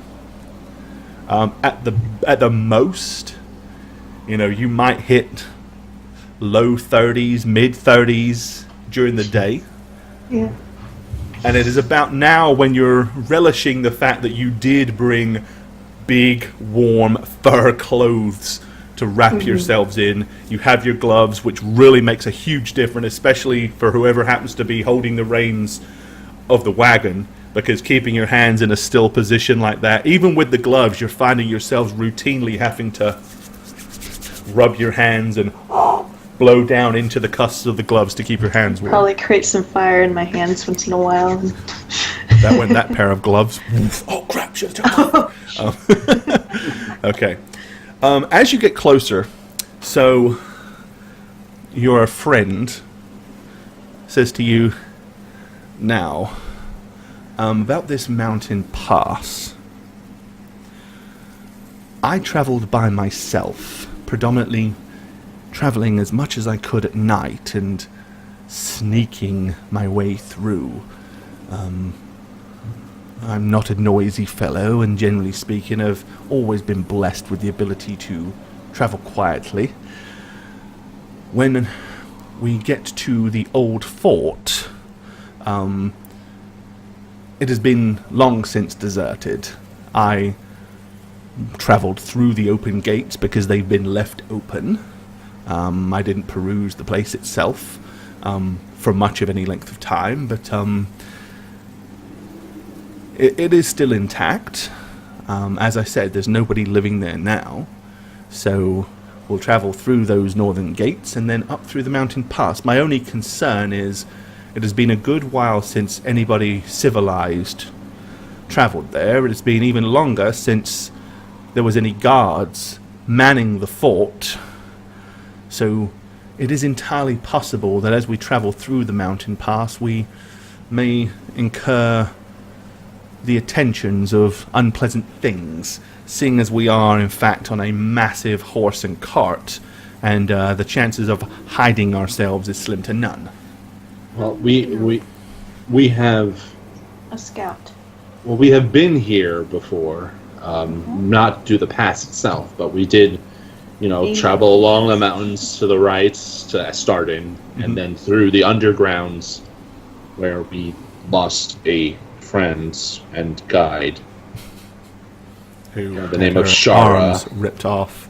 Well, there were trolls there, so we're well versed in dealing with unpleasant things. So we'll try to be quiet, obviously, and not draw attention. But I do have my trusty pseudo dragon to scout ahead when necessary for danger. He says, well, that's good. Well, now, with that being said,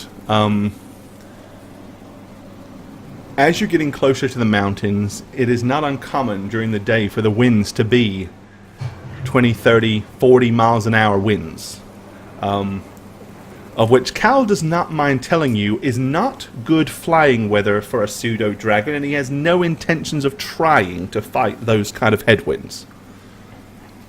He says if you want him to scout, he'll do it on foot as a cat, but the concept of being buffeted around and smashed against rocks is not something he really relishes. I don't want you to get eaten. Just hide, okay? You can be a cat. Just don't be stupid.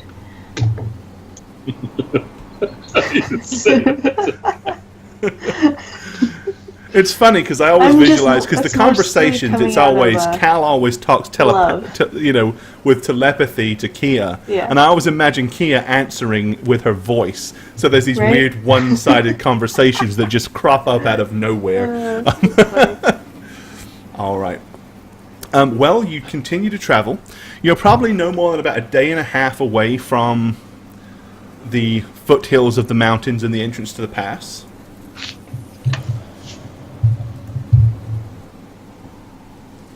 Cool. Just By about mid-afternoon the following day, the weather is getting increasingly worse. It is getting colder, the winds are getting worse, but now it's starting to rain, and most of the rain is turning into hail. Oh no. Into hail. Yes. We have the handmade It's not big hail, but frequently in the early hours of the morning, it is frozen rain. So basically, it's hail. Damn. just bundle up myself and All right. We got extra furs, so You we are can, also beginning to notice hide. a Like big hail or like sleet? it's small. It's like it's small, probably pebble-sized hail. Little tiny pebbles. Yikes. Enough that Silver. you can feel it as it hits the back of your hand, but not enough to where it actually hurts as it hits you on the head. Okay. Sleet. Okay. Alrighty. we put up the canvas, I assume, right? We put up Yeah. You want to try to we put the protect canvas up? yeah Okay. when it starts. Right. Do you want to stop and try to ride it out, or you want to continue to travel in it? Just I think it's travel in gonna it. stop. Yeah, we'll just journey through it, slog through it. Okay. Alrighty. Let's go ahead and see how you guys can handle this particular thing here, because as he mentioned, what just happened to my sheet that I just opened up? It vanished. Let me reopen it. Oh, there it is. Oh, no, why didn't you pop out? One second. Get out of here, Cal. I don't need you.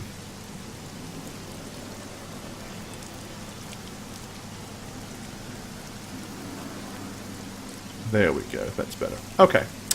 All right. So go ahead. Who wants to try to put this framework up I know. on the side of the on the back of the wagon? Probably rather than 1 second. Yeah, I'll try. All right. Do you happen to have any kind of do you have any kind of craft, like woodworking or anything like that? Oh, nothing like that. No, I'm not that special. All right. Don't have any professions that would apply? No, I don't have anything like that. All right. Then go ahead and give me a survival skill roll then. All right.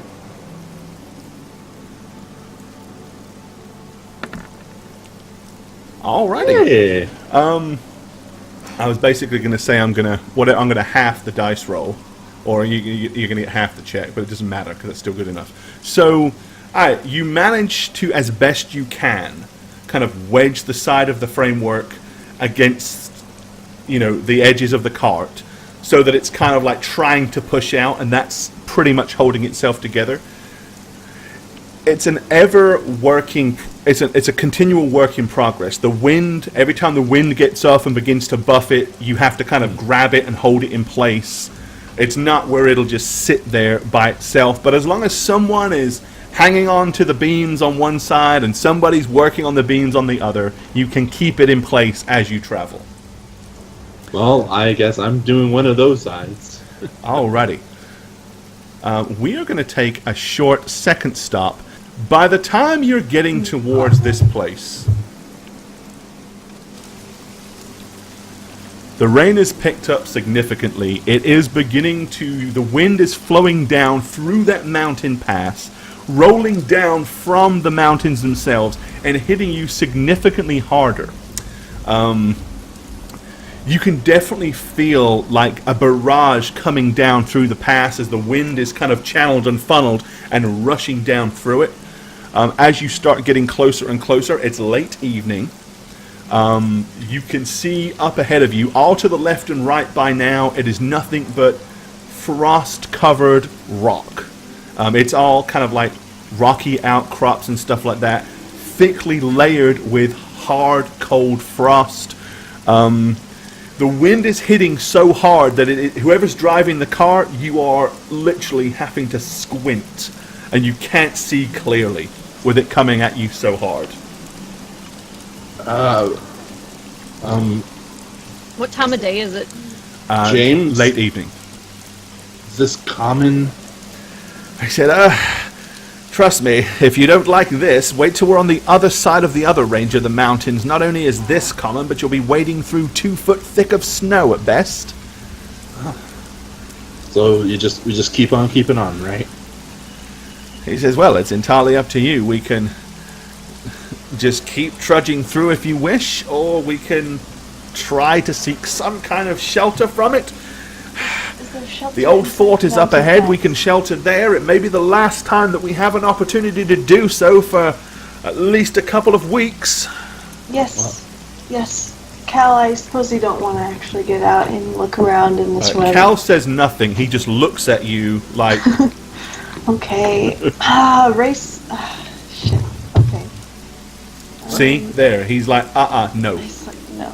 Alright, let's He's like, just he go sticks his in. butt Look in at your my face in disgust to show how much he does not intend to get down off the cart. Alright, let's rest in the fort. I'm Let's going to go. try to guide the horse into the southern pass. All right. Well, as you approach, basically, you can see a huge old wall to the left and the right. 2 stone keeps.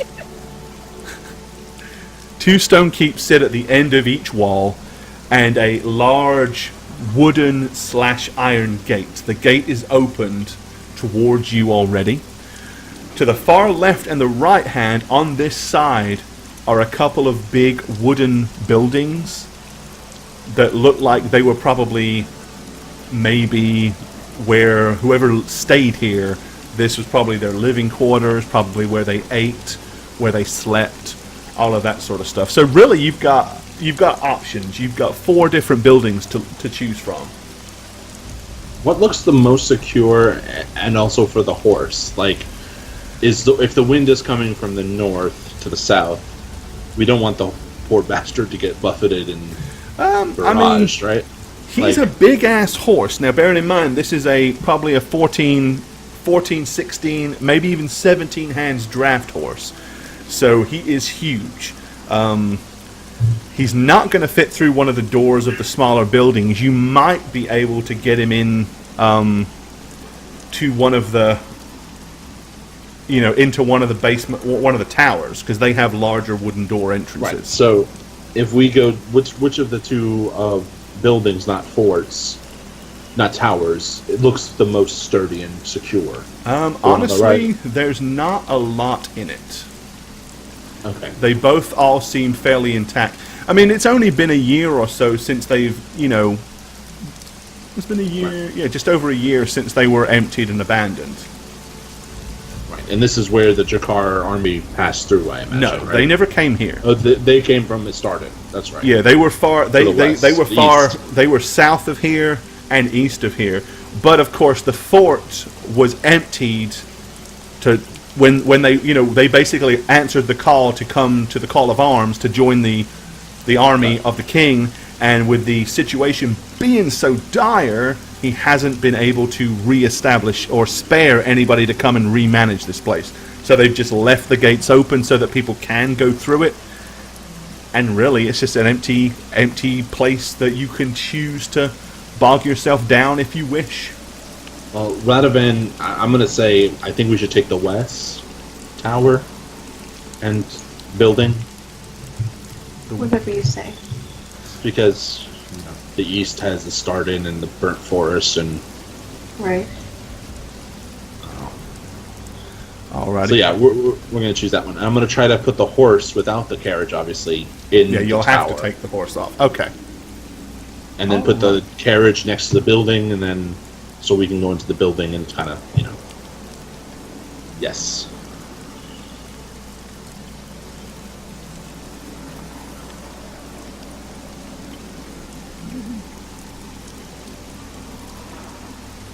Alrighty. Let me go ahead and move you in there.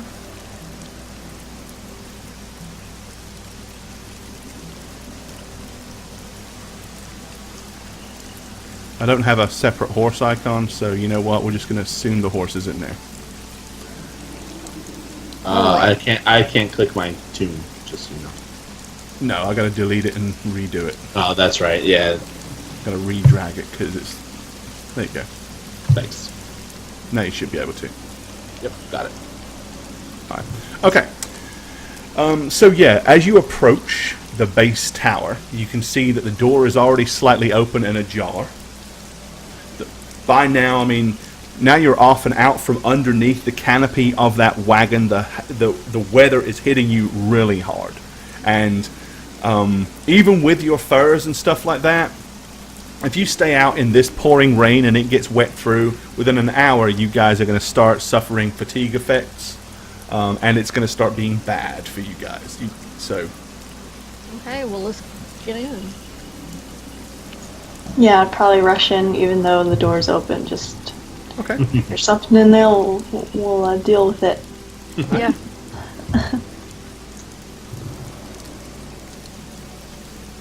Whoops.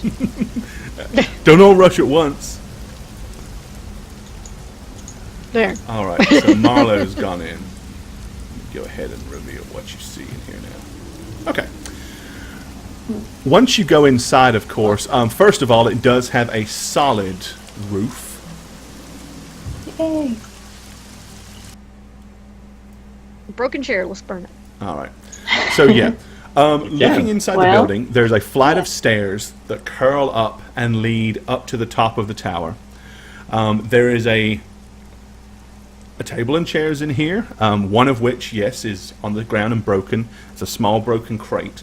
Over to the far side of the room, kind of nestled in the pit below the stairwell, appears to be a large yet empty metal bracer. By the looks of it, with the charcoal and stuff around it and the ashes, this is probably where they used to keep a fire. Can I go inspect that to see if it's been used recently? Sure. Just to see if anyone has quietly. I don't know if there's anyone upstairs yet, I guess. Well, I am going to go to the bottom of the stair and just kind of listen up, see if I hear anything. All right. Give me a listen check, Radovan Rainier. 20. Oh, but hey. Alrighty. Nope. You can hear nothing up there. So he's just going to say, I think we're okay. Can't imagine anyone wanting to live down here. I mean, in this place. Willingly. Well, to stay out of the cold, I would. Alright, what's I'm that? gonna What's your finish spot check breaking for? up this chair and hand the wood to Kia. Fire? Yeah, I was checking to see if it was used recently. This. Okay, you don't need a spot check for that. That'll be a survival skill. Oh, okay. Survival. Alright. There are ashes in it. You really can't tell how recent they are. You know enough to know that they're stone cold and there's no heat coming off of them, so it was at least several days ago, if nothing else. Great. I'll take the wood from Marlo. Alright, so you want to break up the chair and put it in the fire and light it up? Yes. How do you want to ignite it? I'm going to use just some flint and steel. Alright, yeah, you're having a hard time then. Damn it. Okay, then I'm going to use this spell. It's kind of hard to start a fire on a broken chair with just a spark. You're like, you start like, and then you're like, oh, what am I doing? Okay, I guess I'll just use burning hands. Okay, sod it. Okay, you hit the thing with burning hands. The chair goes up. Oh, no, it doesn't. It just moved the entire stairwell, apparently. What have I done? Bam, there we go. Magic. I'm gonna turn around and Oh my god, the stairs just moved. We gotta get out of here. Okay, yep. So in no time at all, you have a roaring fire in the bracer, and warmth is bellowing off of it. Do you check the stairs yet, Redfin? No. I pick up what looks like a broken crate, right? And I'm gonna take it over there to add fuel when it's needed. Okay. Check the stairs for what? Intruders? Somebody... Friends, even? Anybody? I didn't hear anything. Well, you have human ears. Let me try. Okay. I'm not, like, just gonna walk up the stairs. Okay. All right. You get to the top. When you get to the top, there's basically a small 4-rung ladder that goes to a trap door directly above you. Hmm. I think that goes to the roof. Check it out. Alright. You gonna lift it open? Yeah, peek out. Yep. It's the roof. As the rain begins to continue to pour down. I'm gonna shut it back. No friends. No enemies. Well, what was up there? The roof. Oh. Good job, Marla. Yeah, basically it's a roof. Stand by the There's like a small, a small palisade wall up the top. But beyond that, it's completely empty up there. Be a great place to stand and look if you're actually trying to keep an eye out on things, but not a great place to stand and be in this kind of weather for sure. I think it will be in our best interest just to check the surrounding buildings. Make sure there's no other person lurking. If anything, so we don't surprise and scare each other. I mean, I'm not saying they're going to be necessarily dangerous, but just... Okay, so you want to kind of like check the other buildings out? Yeah, I'm going to say this to James. And Beecham looks at you and he says, yes, I'll be sure to make sure that the fire doesn't go out. Bring back any other firewood that you find, too. Okay. So I'm going to... It's going to be too wet to work anyway. Well, not if you find it inside of the buildings. Just keep it dry until you get it back in here. Fair. I'm going to bundle myself up as much as I can, and I'm going to head outside. I'm going with you. All right. You venture back outside, and almost immediately, once again, yes, have some weather. We almost immediately regret it. Yeah. Right? Where do you want to go first? The building right to our left. The other tower? Yeah, two. No, the building. Oh, the wooden building to your left. Yeah, yeah. Sorry. Okay. Not across the street, right? Yeah.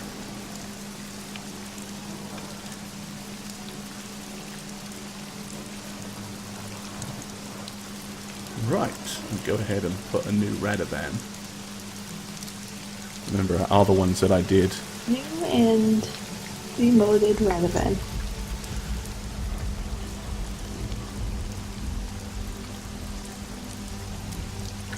There's a crate. I bet it's soaking wet, though. Actually, that looks like the door that's laying completely off its hinges. Uh-oh. Can we still use it? Can we use the door, you think? No. I mean, it's a very big, heavy wooden door. It is completely soaked and saturated by now. Oh. Well, damn. Okay. Just ready yourselves in case there is something here that's not liking us. So I'm going to take out my mace and shield. Okay. Enter. I'm going to cast Mage Armor on myself. All right. I'm going to do nothing, but I'm going to keep walking.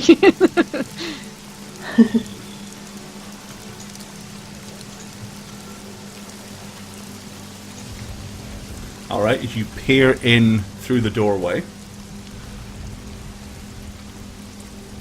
Right, without kind of going in. Okay, Marla's in, so. Yeah, Marla's in. She's going in.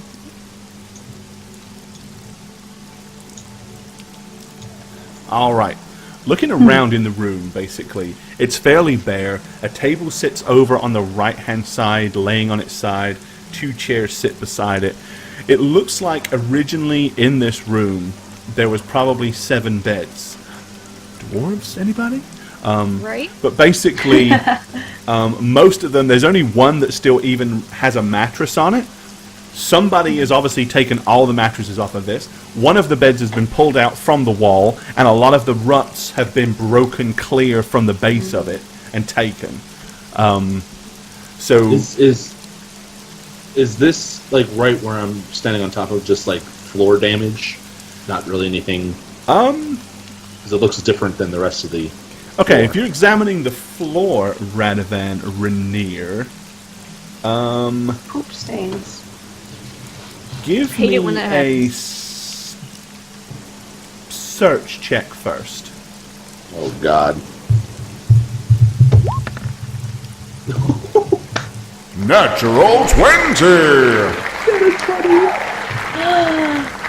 There it is, the Thank first you. natural 20 of the campaign. They're the folks that won gold because of Shaggy Man. And I owe you a 20. Look at you go. Mwah, mwah, mwah. Don't kiss. Spam those 20s, folks. That's Congratulations, for my slapping. friend. That's a nice roll right there. Yes. All right. So what can I tell you with a 20? Yes, indeed. As you get down and kind of examine the floor, even though it's pretty dark, with the glint of moonlight shining in from the doorway, you can see in the pale light marks upon the ground. As you get closer and examine them, you suddenly realize very apprehensively as you kind of scratch and look at your fingernails and smell an acrid, irony smell. Then you kind of put 2 and 2 together. These are blood stains. They're not recent blood stains by any means. They're old blood stains, but there is a lot of them. Something happened here. Something lost an awful lot of blood, or some things lost an awful lot of blood right here in this central area in front of the door. Guys, Yes. this is dried old blood. Well, we are in a fort. Fights happen at forts, right? This is a lot of blood. Bad Like- fights happen at forts. Should I make an estimate if this could be 7 people's worth of blood, or? With a 20, it's possible. I mean, it really depends on how much. It depends Put on it this how they way: were. when people get killed, unless their So- bodies are, unless they have serious wounds and then they're left in one place to just bleed and bleed and bleed, this is a lot of blood. I mean, you would be surprised if this come from a person. Right. Whether so it's more. 7 or not, who knows? Definitely more than one person, or something Like a that beast. had a lot of blood in it. Also, there's as no soon as you rolled a bodies. 20, you notice that the patterns in amongst it look kind of like footprints.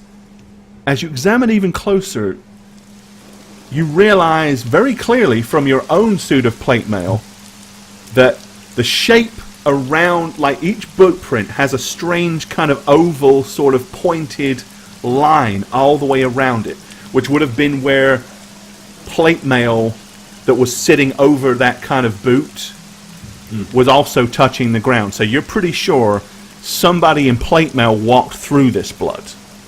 The fact that the prints are solid in it means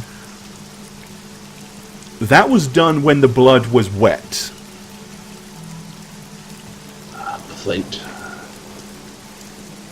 So I'm just gonna say, whatever did this possibly was wearing plate armor, like what I used to wear.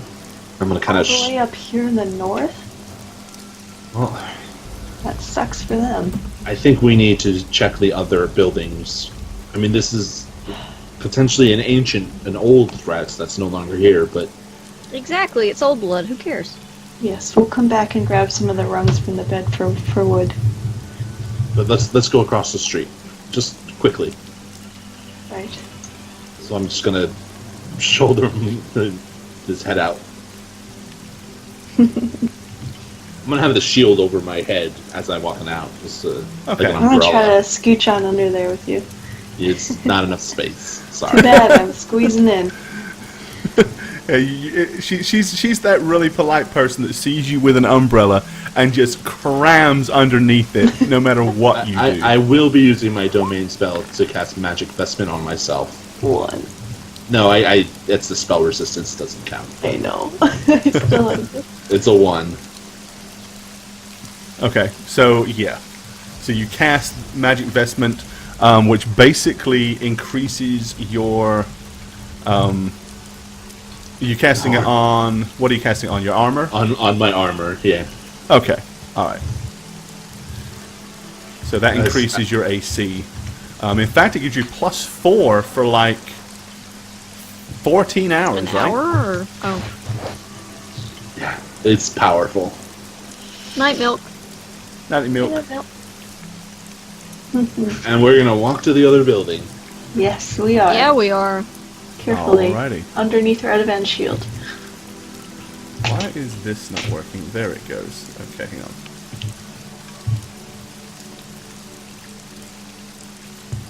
Alright.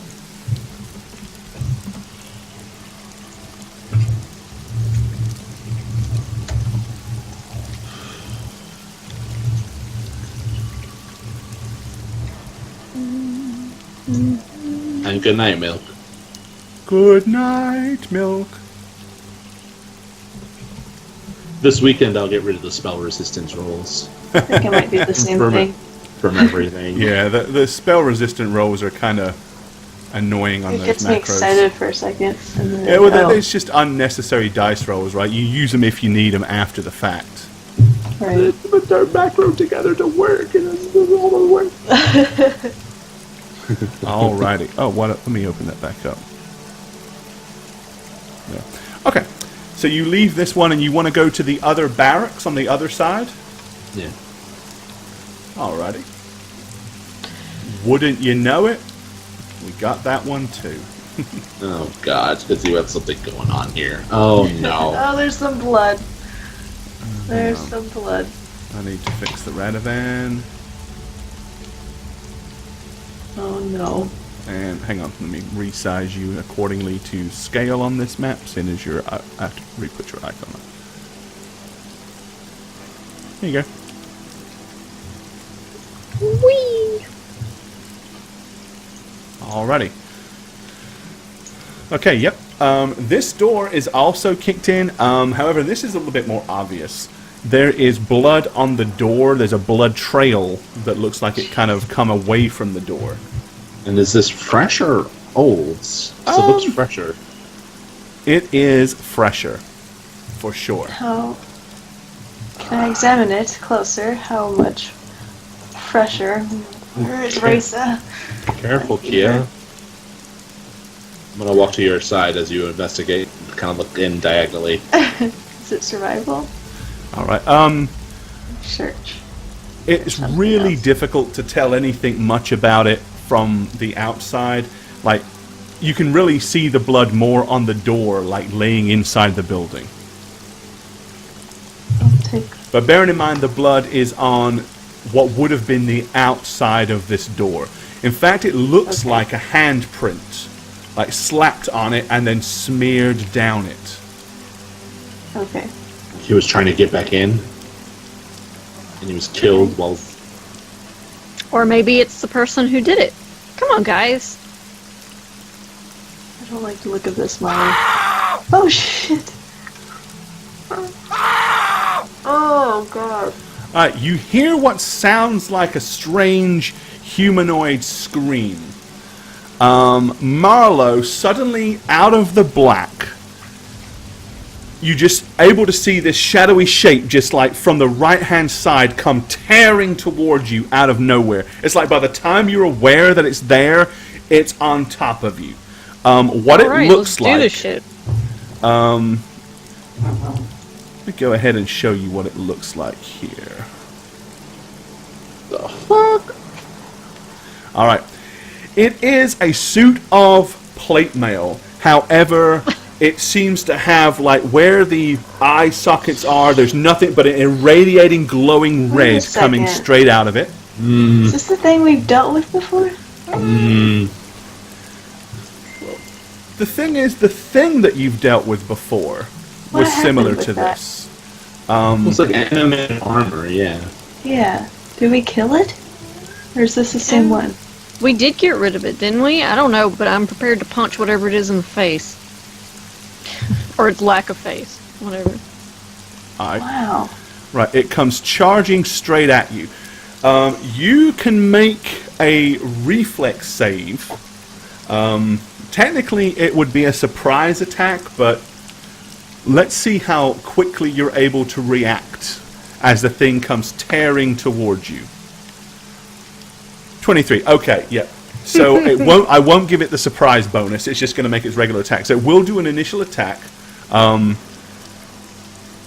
Literally, it comes like appears in front of you with a long sword that it just like swings towards you with incredible speed. And let's see.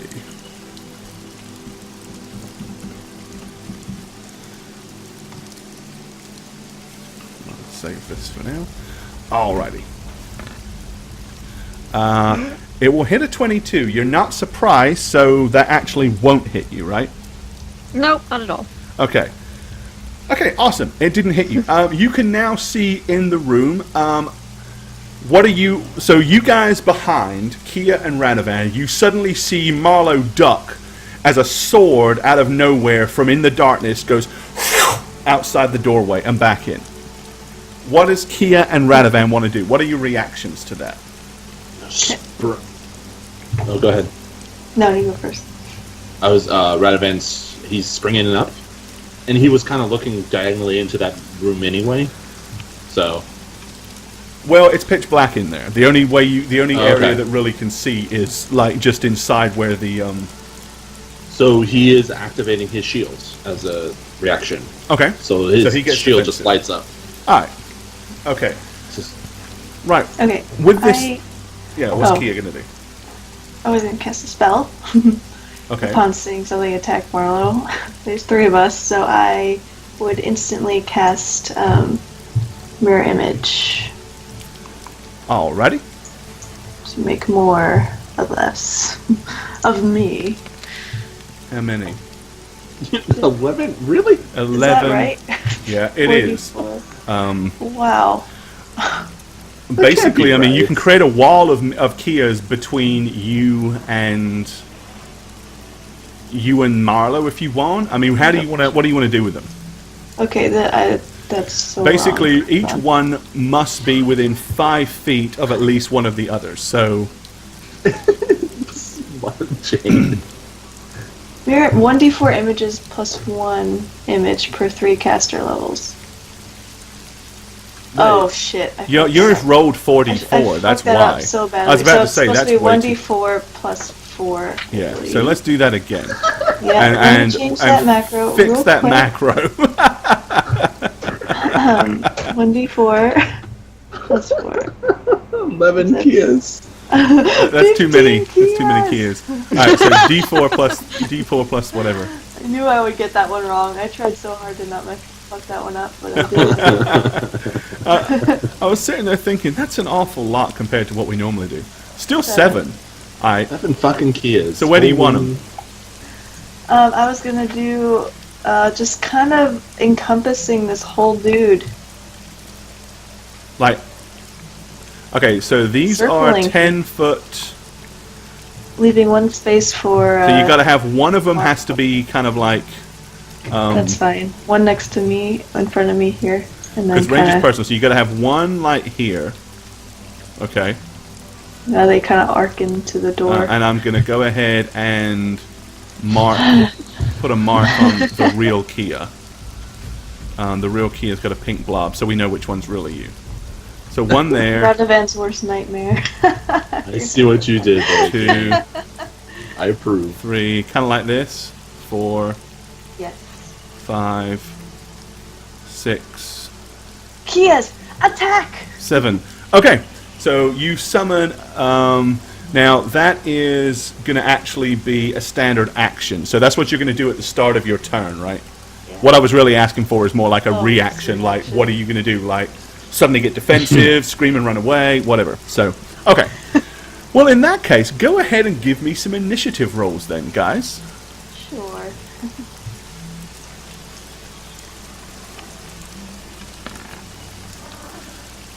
Sounds about Adavan right. with a 5, Kia with a 13, Sounds about right. Marlo with a 15. That gives her a 23. And I gotta add.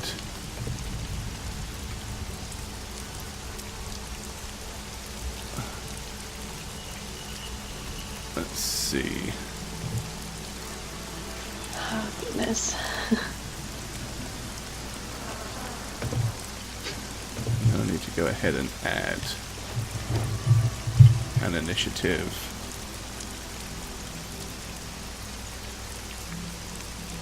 For these, add a turn. Alright, this is their initiative.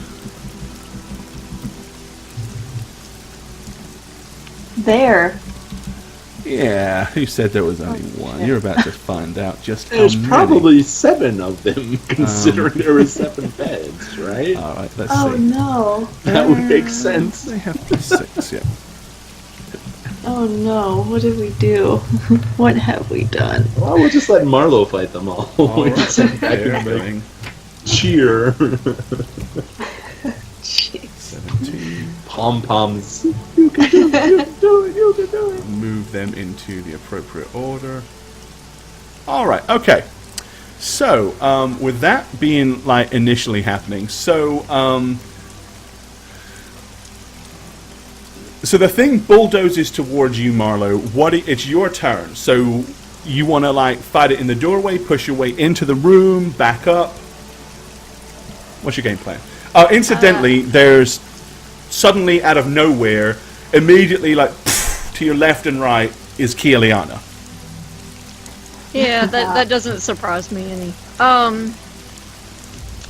I am honestly, I'm not gonna think to push my way through it. I'm just gonna like start attacking this guy right here. Okay. I mean, he's wearing armor. He's wearing full plate mail with a big ass shield. I'm probably gonna go into leopard style then to Okay. try to be able to hit him better. All right. No, if I could click the right window to get my shit open. Hold on.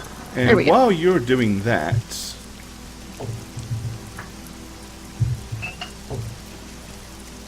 can anybody else hear like weird? Okay, it's in the rain effect. I just heard a weird sound. No, it's okay. Okay. I was scaring myself, but this is the perfect time for this. So, Yay. and I'm gonna bring the volume of the weather down just a little bit for the combat. All right. Okay, Marlo. All right, I'm gonna free your brewers. All right. No flank. No additional attack bonus +1. No additional damage bonus, so -1. Full attack, yes. Alrighty. Okay, you launch towards the thing with your blazing flurry of strikes, kicks, and punches. You hit the thing 3 times, doing a total of 27 damage. Alright. It literally doesn't seem to be phased. Their turn next. Okay, it smashes straight past you. You may make an attack of opportunity. That's just one. Yeah, It's not gonna be a full attack. No, you can only make a single attack. So I gotta hit. No. And even this. Do my bonuses for my style don't count, right? No, just a standard attack. Okay. No. You hit it for another 7. All right, it's a total of 34. Okay. It bull rushes Kieliana. Damn. Like, ah! And as it does so, it lets out this eerie, bizarre scream. It's a terrible roll. It will 14. Is that a miss? It sure is. All right. Okay. It dives at you and misses. Okay. Marlowe. 1. Oh, for 2. fuck's sake. They're coming straight past you. One is going straight at Radovan. The second one is going at Kia. This one is going to push through to Radovan. You can only make one attack. They are ignoring completely the images Can I attack them of as Kia. they run by me? Because No. I can do as many attacks of opportunity as I have.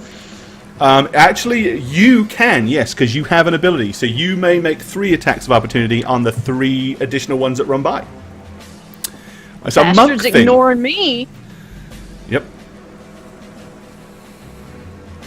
This is crazy. Okay. You hit 1 for 12.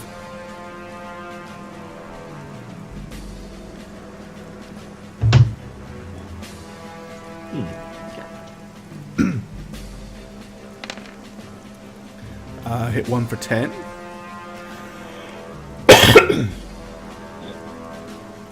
Excuse me. Almost choking. Oh, And shit. that's a fumble. And I bet this isn't working. Nope, of course not. But you know what? It's an attack of opportunity. I don't care. Okay. So those are the attacks of opportunity. All right. So Kia, one more of them. Doesn't try to bull rush you. It just rushes up and swings its long sword directly at you. No. Oh That's boy. it. For sure. All right, with a scream of almost of vengeance, it slashes into you for 14 points. You lose a point of strength as well. Deduct 1 point of strength from Kieliana. All right, Radovan, you have 2. Yes, I do. The first one slashes at you. We'll hit a 24. The That will second hit. one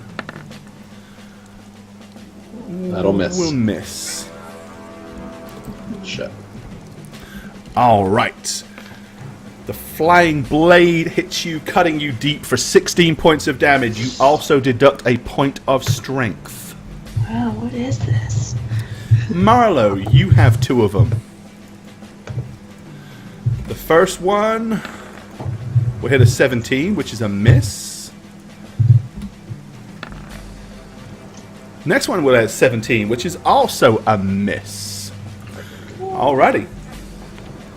So these things are kind of like tearing out, screaming. They're completely ignoring the Kielianas. It's almost like they don't physically see them. Or the other Kielianas. Alrighty. It is now Kieliana's turn.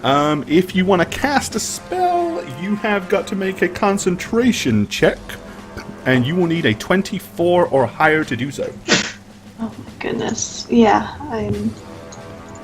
Concentration. Okay. I will attempt... I need a 24 or higher, you said? Yeah. Okay. Say what spell you're casting before you roll the concentration check, please. Chain That's a lightning. standard thing you need to do for everybody. Okay. I will be attempting to light them up with some lightning. So here's my concentration check. Wait, what? 2! Nope. The shock, surprise, alarm, and pain is all too much as you begin to wave your hands and fumble over the words, and nothing but a so bad. fizzles, so you lose that spell slot. All right. Radovan, I am not casting a spell. But As these two hideous, bizarre, hissing creatures dance around you with their weapons ready to strike. They immediately didn't acknowledge the mirror spell. They No. didn't see It was almost like they didn't see it. They didn't attack them and make them disappear. They just ignored them completely. So I'm gonna actually try something because I'm all wise and shit, and I'm gonna hope this works. Okay. I'm gonna try to turn undead. Okay. Because if you don't see the mirror image, but you're seeing what's us and we're alive, You're assuming they might be dead? they might be undead or some unnatural thing. So I actually have this all worked out for your beautiful eyes to look at. Alrighty. I did this all for you. So where's... Door. Hang on.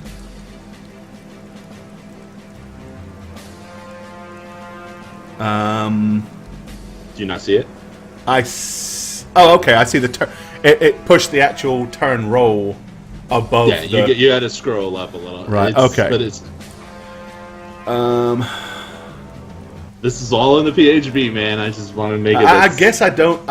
I guess I don't understand it. Because I can't figure out what was the dice roll, and what's just printed in. So I had to do a turning check. Right. And I rolled a 15. Oh, okay, there it is. So the turning check was in the roll, a 15, right? And the turn damage is the 30, which is the total hit dice of all undead that can be turned. 30 total hit dice, right? And then you scroll down, and it's like, what did you roll So in a your turning 15 check? will affect stuff that is your level plus... Level 15. Yes, plus 1. Right. So 30 total hit dice of all undead that are level... Okay, I see what it is now. It's cool now. I understand what you did with it. I was expecting just to see a dice roll and then look at my chart and tell you the answer. I tried to do that all for you, man. I tried. All right. Okay, so that would effectively... Anything 16 HD or lower will get a spread 30. If they fail, they're... Right.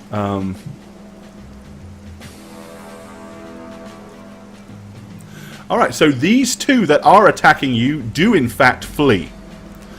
They are going to take the quickest and most direct route, which is going to be going this way. Radovan, are you going to make an attack of opportunity? Just yes or no? Yes. Okay, so you're going to hit one. Okay. I'm going to try to hit one. All right. Yeah. Thinking not of anything about fleeing or anything. I'm, just like in my mode trying to do some damage. All right.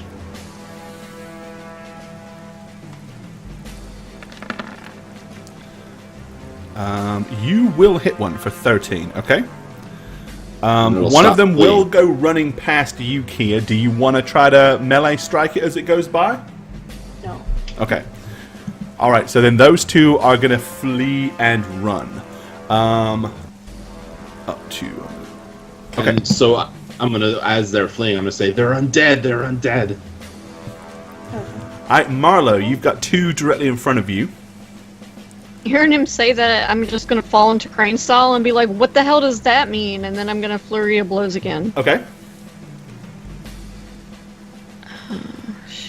I'm gonna go ahead and reveal a bit more of the room just so that it's easier for chat to see what's going on. Thank you.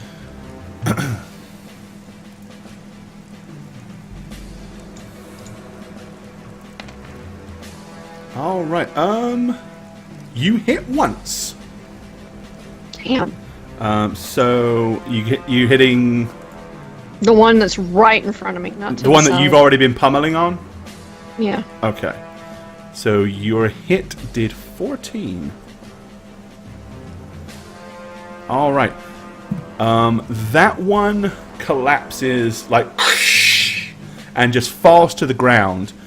Basically, it's just like a clattering amount of old armor. Just a big pile of crap on the floor. It is their turn. Kia, you have two of them. Here we go.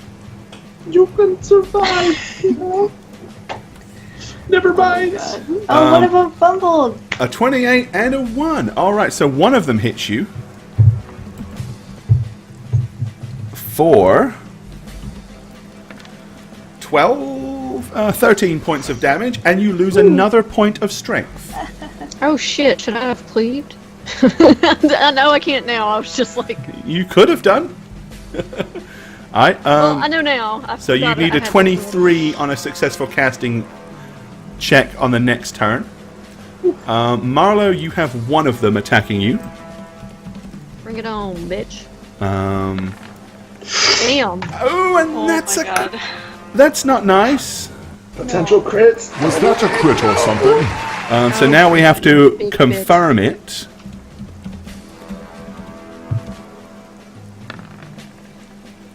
It is not a crit, so it's just a regular hit. God. All right. It only hits you for 9 points of damage, but you lose a point of strength. Fuck.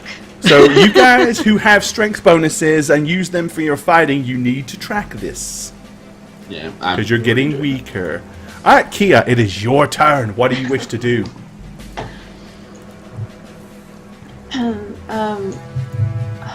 God. I was going to use my staff of burning venom and not cast any spells, but just take my staff and You're going to use which end? the fire. Okay, so Okay, basically the you point dragon the head. little dragon's head, and that does, if I remember right, is that a burning? It gives you a free burning hands. You just lose the Yeah. charge, right? So deduct the charge from its Okay. total number of uses, and Okay, I'll just cast the spell then, Yeah. so it'll roll everything. Okay, I'm glad I can do that. Burning hands. Here goes.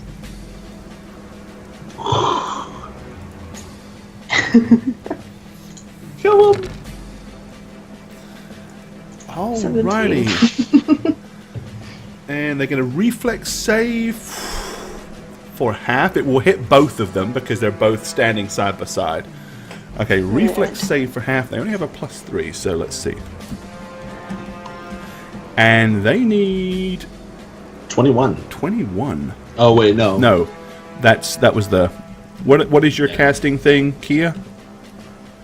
Let's see, it was a level 1 spell, so they would need a 15.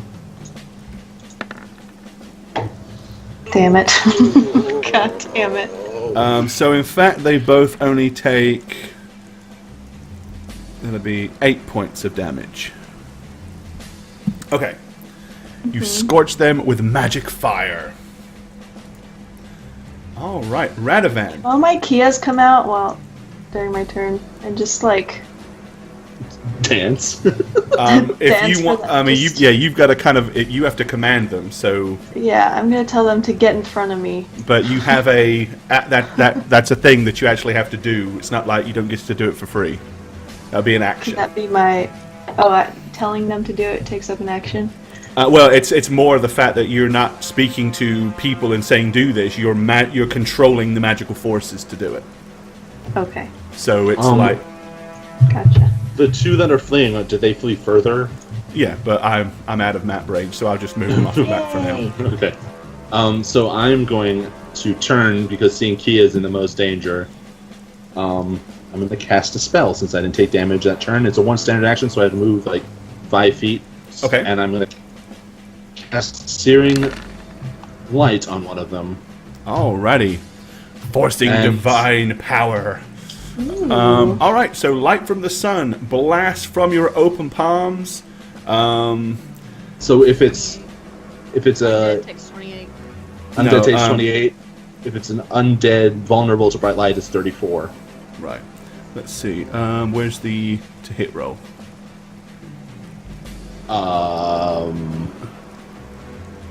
You must succeed on it's 28. It's my ranged touch attack. That's the first roll. Okay, right. That's what I was. Yeah. Creature struck with a ray. Okay, so basically, a creature struck by this ray of light takes 25 points of damage. If it is undead, it will take 28 points of damage, and an undead creature particularly vulnerable to bright light, such as vampire, takes 34. Okay.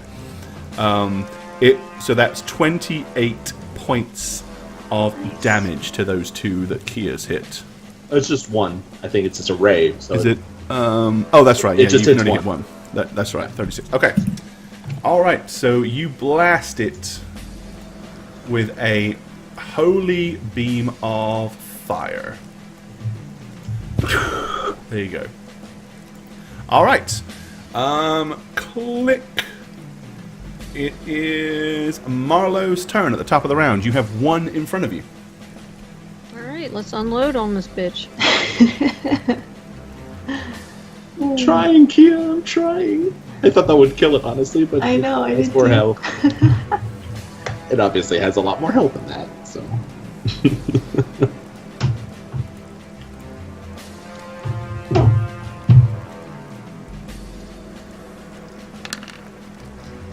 Ooh, crits. You hit for 3. It's a possible crit.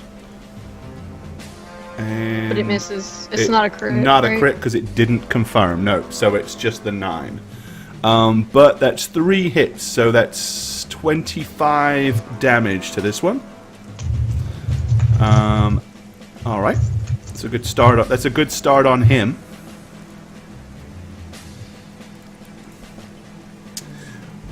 It is their turn. Okay. These two are still here, so I'm sorry, Kia. They're going to attack you again. Don't want it though.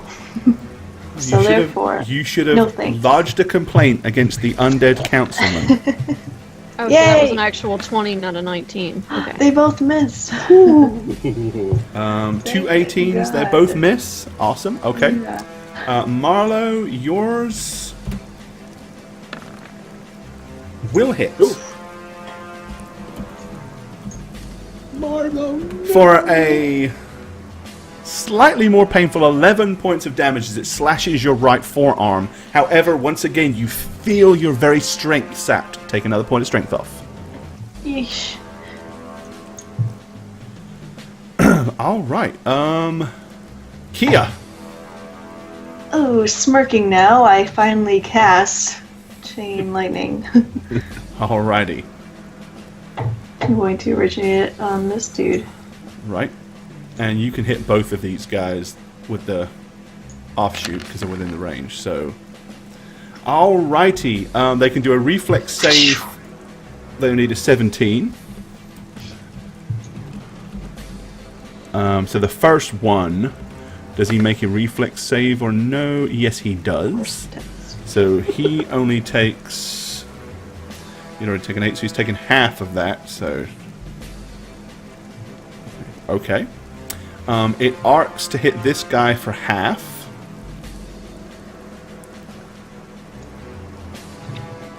And he's going to make his reflex save. Fail. Which he did, so he's going to take... Alright, that actually is enough. As the lightning bolt strikes this guy, he collapses into a shower of armor pieces on the ground. And then the other one goes at this guy.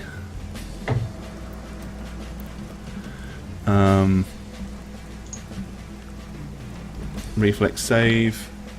And he will fail as well. And that is enough to finish him off.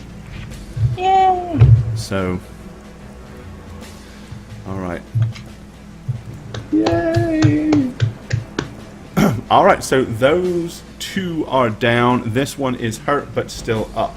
Radovan Renier, it is your turn. Rather than I'm going to move to get in range of this one, Okay. so I can only attack once. I'm going to use my strength domain to jack myself up, Alright. and I'm going to try to take it down in one beautiful, sexy hit, which probably we all know will not happen. beautiful, sexy. Just Let's see it. do it! Oh my god. You miss. No, you get an AC of 42 for 18. Alright. So just smack So it on you the head. smash into it. You literally, like the whole chest plate caves right in as the thing kind of hunches over and appears like it's about to collapse to the ground. But then, It exhales and rises back up once more. Okay, Marlo. You did that for love. Great. Sorry, it still has 2 hit points. My 5-foot step. Up to the one with red. Well, check that, because from here to there, these are 10-foot squares. Oh, So- well, I was right here. Yeah, you were kind of in the doorway fighting that guy. Normally... When I measured it just now, it was only 5.1 to get right on him. That's 5.1 then, so it's not a 5-foot step. You're going to have to Well, use a move action like Radovan did. I don't want to be on top of him. But you want to be in melee combat range, so you will have to do a move action. Yeah, that's what I meant, but like it was 5.1 to be on top of him. No, because you were right there. That would have had to have been like an 8 or 9 foot.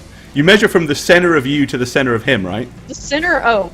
Your center to his center. You can't go from your fist outstretched to his arm. You got to go center to center.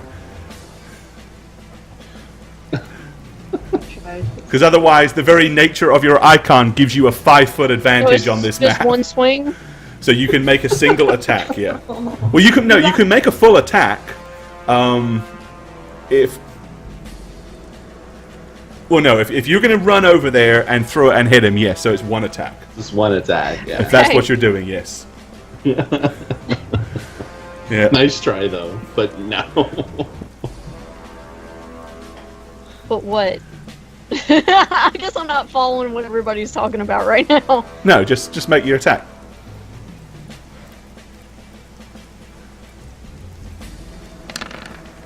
Why did it roll that many dice? Because it's rolling all the extra. It rolls for all the extra dice. That's the problem when you use macros. It's rolling to see if it gets a crit, and it's rolling to see if it confirmed a crit, whether or not you hit it or not. That's the reason you see so many dice rolls. But 15 is not going to hit it. Oh shit. So it actually is going to get an attack. No. Oh god. And it is still attacking Kia. Oh god. And it is going to hit Kia. Frickin' Kia. What? He likes me. For 12 points of damage and another point of strength deducted. And that is the 4th complete combat round. Get weak. No, it isn't. Kia. It's not the 4th yet. You guys are still got actions. Kia, you get to react.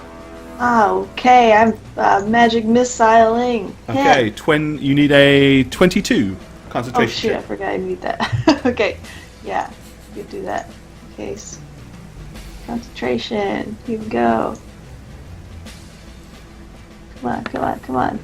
Just Yay! enough! You just managed to spit the words out and get the gesture off just perfectly. Alright, let him have Screw it. you! You don't have to hit, you just have to damage. Screw you! There. And deals a total of 20 points. Alright, the magic missile smash into the remaining lifeless undead corpse as it crashes down to the ground in a shower of pieces of armor that just litter the floor around you. Alright, they are all done. What about the two that ran away? I'm gonna immediately see if they're coming back. Well, you can't see them because if they were fleeing, they're out there somewhere in the dark. Oh, shit. Well, hopefully they didn't run back and kill our friend. Oh god. We should probably go check on him to make sure he's okay. And then heal if we need to heal. We'll recuperate, Well, these things aren't going to come back alive, are they? Are they? Radovan?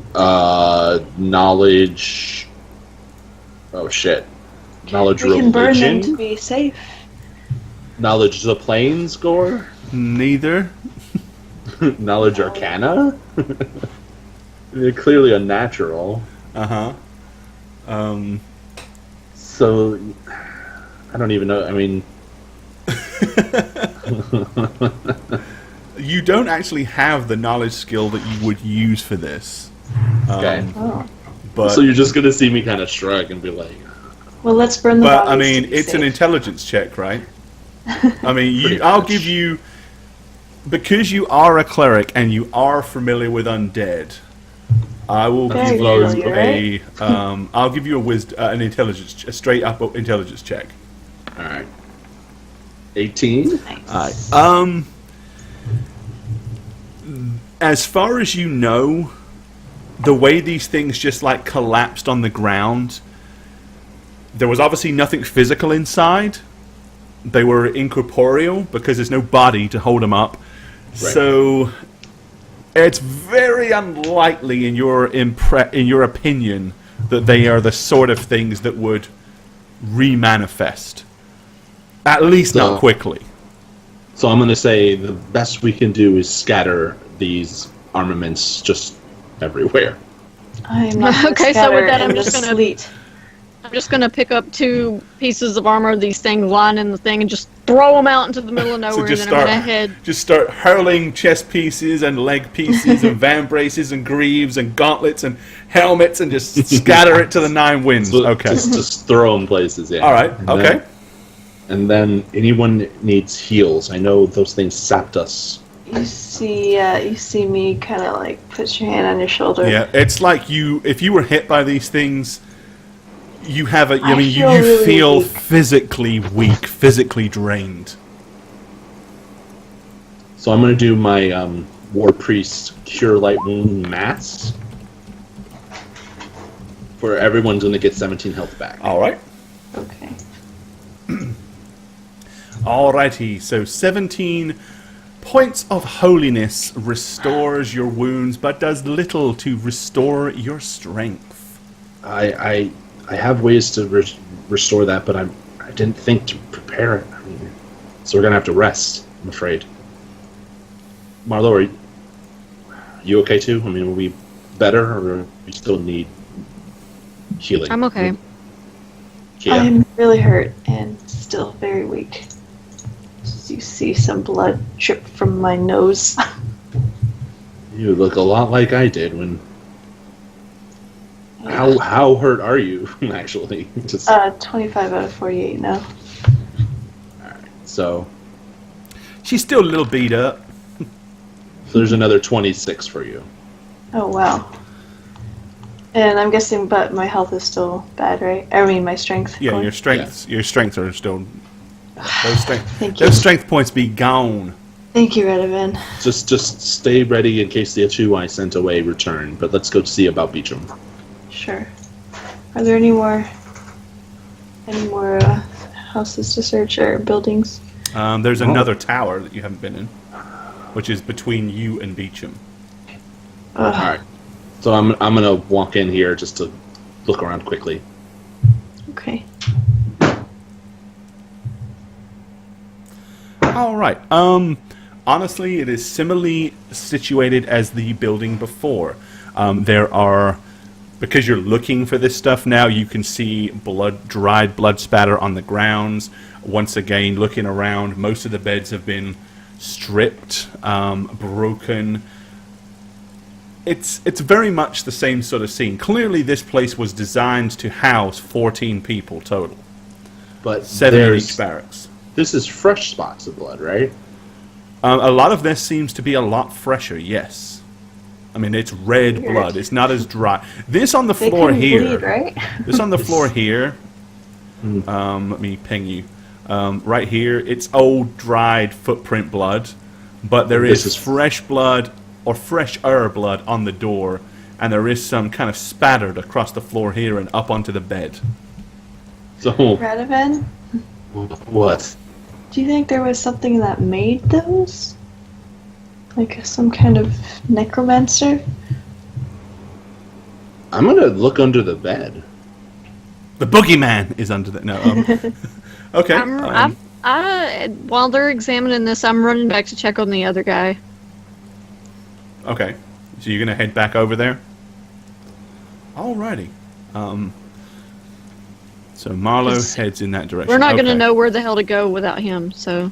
Alright, so you're running back across from here, braving the wind and the hail and the nastiness to get over to where Beecham is in the other tower. So, yeah, Kia standing in the doorway. Radovan, you're having a good old look at the blood spatter. And then I'm going to... If you want to make a heal check, maybe you can figure out how fresh it is. I will do that. It seems like that's what you're asking, so... 14. It's tacky, so you know that it was definitely within the past few days, but probably not in the last 24 hours, you don't think. So I'm actually going to look under the bed. Okay. Because I think nothing under there. Some of the stuffing from the mattress is kind of like poking out at an angle underneath, okay. But that's all. I'm going to turn around and look at Kia again. What'd you ask me? I'm sorry, I wasn't listening. I'm just wondering if something made those. Why are they here? I don't know, honestly. While that's going on, Marlowe, I need you to give me a listen check, -4 because of the howling wind and the rain. DC will be 15. Alright, so that -4. Damn, I Okay. didn't hear shit. Alrighty. Okay. In that case, give me a spot check -4 because of the rain and the hail. As you're kind of squinting as you're running back over across the thing. Okay, you didn't hear them coming. So by the time you see them, they're almost on top of you, but there are two of these things running out of the black, like right towards you. Initially, you kind of squint to look and see, what is that? And then you realize what it is. They're rushing straight at you. The two that Radovan turned are returning back, and you're kind of meeting them halfway, so... Of course. Have a combat all by yourself at this point. Oh, shit. So you can go ahead and we'll clear that. And if you will, give me a new initiative roll. Marlo's gonna die. That's a good initiative. All right, me roll for them.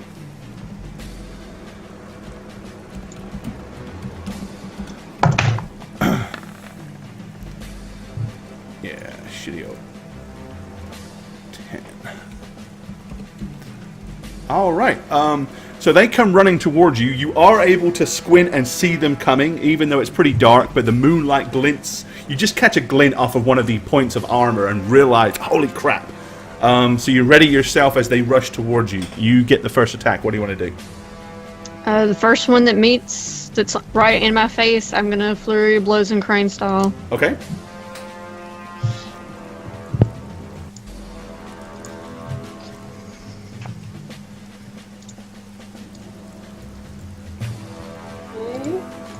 Oh, I hit the wrong thing. Shit. Do you want me to redo that? Because I didn't do full attack. Yeah, just to make life easy. And we're going to go ahead and we're going to move it to this map. One. And I'll put you guys right here and then shrink you down. That's a giant Marlowe. Yes! Okay. This is... There's 2 20s. Oh wait. Oh, those are both 19s. 19s. Damn it. I've only done Close. 120. They're so 9. far. Oh, because she's in crane style. Oh. No, Still. because I No, have she's got improved crit. crit, so it shows up as a that's right. crit on that. But neither one of them were confirmed. Still, damn, nice hits though. Hang on a sec. Let me go ahead and do this. God, I love improved crit. I miss 3.5 so much. Right? Improved The improved crits. crits. So beautiful. Duncan, yes, it takes one to hit, one damage off, but it gives me 2 AC. Makes her harder to hit. It's more of a defensive strike. Okay, yeah. This map is, even though it's zoomed all the way in, you're still tiny. Okay. All right. So that is 1, 2, 3 successful hits, which is a total of, in the first 2, we're just taking this. So it's a 16 plus 7. 16. So we get a 6 and a 7 off of those 2 for 13. Plus 10 is 23. 35 total. Did I math right? I thought it was 16 plus 7. Hang on. 6 plus So 7. Because you only count No, the it was, yeah. 6 plus 7 plus 10. Right, so it's 13 plus 10 is 23, and then you got... Oh, no, that one missed, sorry. That's right. Yeah, that's right. That one And you can missed. count it as 30-something damage. That's if you 22. want to. Okay. Alrighty. It is their turn to retaliate. As both of them attack you, but of course you have an increased AC. That is a... Miss. Both of them swing at you with their swords with deadly accuracy, but you're able to dodge and duck and weave out of the way. Alright, it is your turn.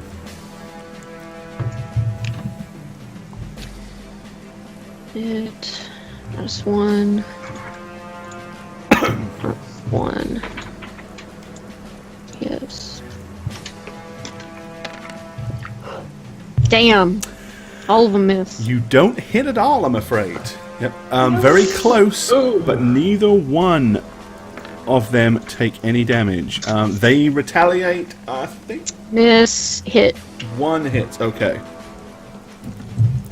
As you attempt to duck, he just manages to change the sword angle and slice across your upper leg. 13 points of damage, 1 more point of strength off. 53. Right. In a minute, I'm going to relay some information. But we'll need 1 more round of combat before that happens. Alright, it is Marlowe's turn.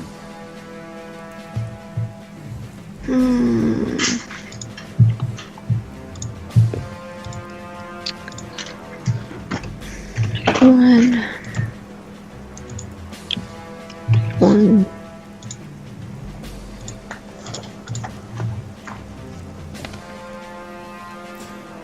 3 hits for 6. That's 12 plus 17. All right. 17. Nice.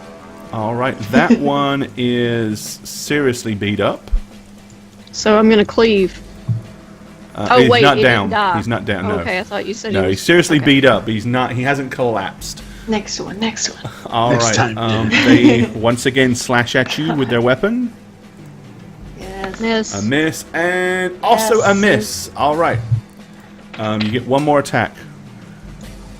Just for visual sake and to make it easier to see, I'm moving you guys over here to the roadway. The undead dudes were blending in pretty well with the rock. Hard to see, for sure. I wasn't really expecting you guys to be fighting on this map, so...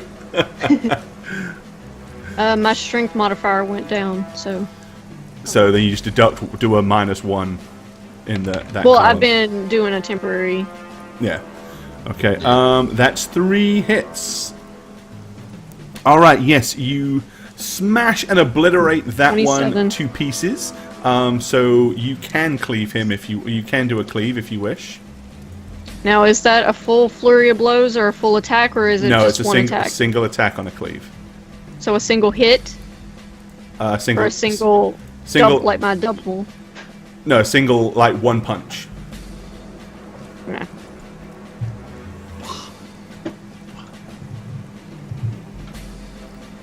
And... Okay. Yeah, it's like as he goes down, you follow through and hit the next one.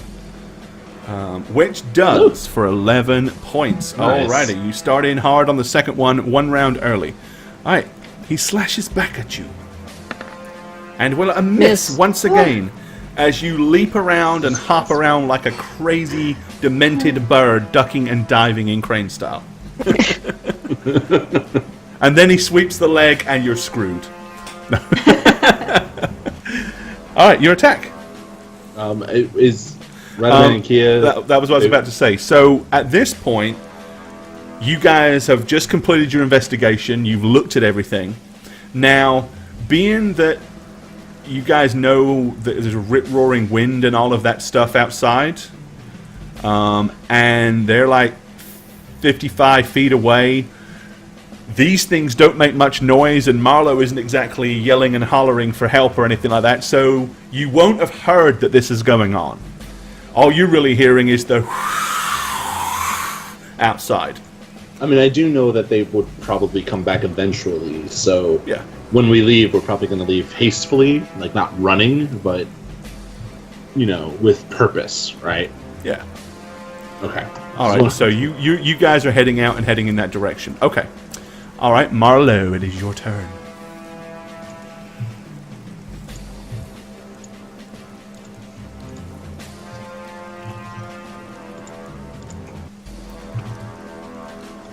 Flurry of bros.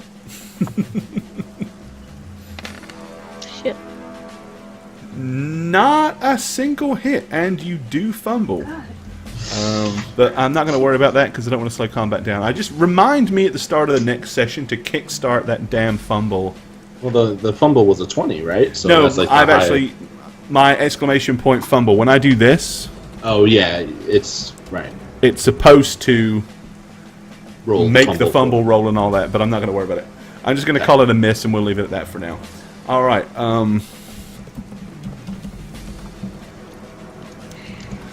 Alrighty. Damn. That's a hit. No. Let's do 1d8 plus 8, not 1d20 plus 8.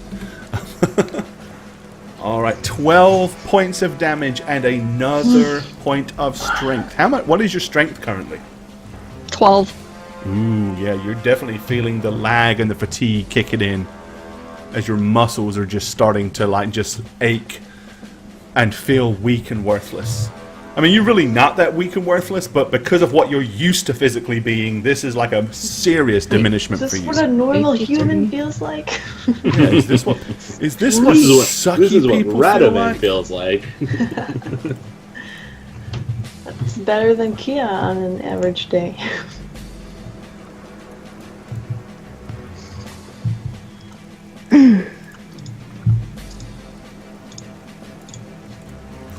All right. So we'll put the Radovan and the Kia tokens up here. Gosh damn it. Damn. Damn it, girl! So terrible. See, this is what happens. She's lost all of her mojo. You've Yep. lost your mojo. So, Radovan does have his shield on. Right. This is dark. What's the range of light that thing emits? It's like a torch. Holy shit. Oh my god. Fuck. It's like a torch. Okay, let's see if it confirms or if it doesn't confirm. What's the 20? What's your That's a AC? miss. Okay, so it doesn't confirm, so it's just a hit. Oh, thank god. For 10! And another point of strength, down to 11. Okay, so what is your shield? What is the range on your shield, Radovan? It's like a torch. So, what is it, like Yeah, 20 so- bright, 20 not? Yeah, so you're not really seeing this yet. Okay. But you guys Nice. did say you're moving hastily, so you're going to move yourself like a full move. Yeah. So- I'm not going to have your movement because of the wind, because you're not running into it, but do, like, if you're doing a full run, do half of what your normal movement would be. Like, not half, but like 3/4 is what I mean. Okay, so 15 for me. So what is your normal move, Radovan? 20. Are So you sure? 3/4. With the new Oh. armor? Fuck, that's right. I think it's 30 now, because you're not wearing It's plates. 30. It is 30, yes. Alright, so basically you can move 45 then. But we're not running, we're walking quickly. Oh, okay. Whenever you said you were hastily, I just assumed...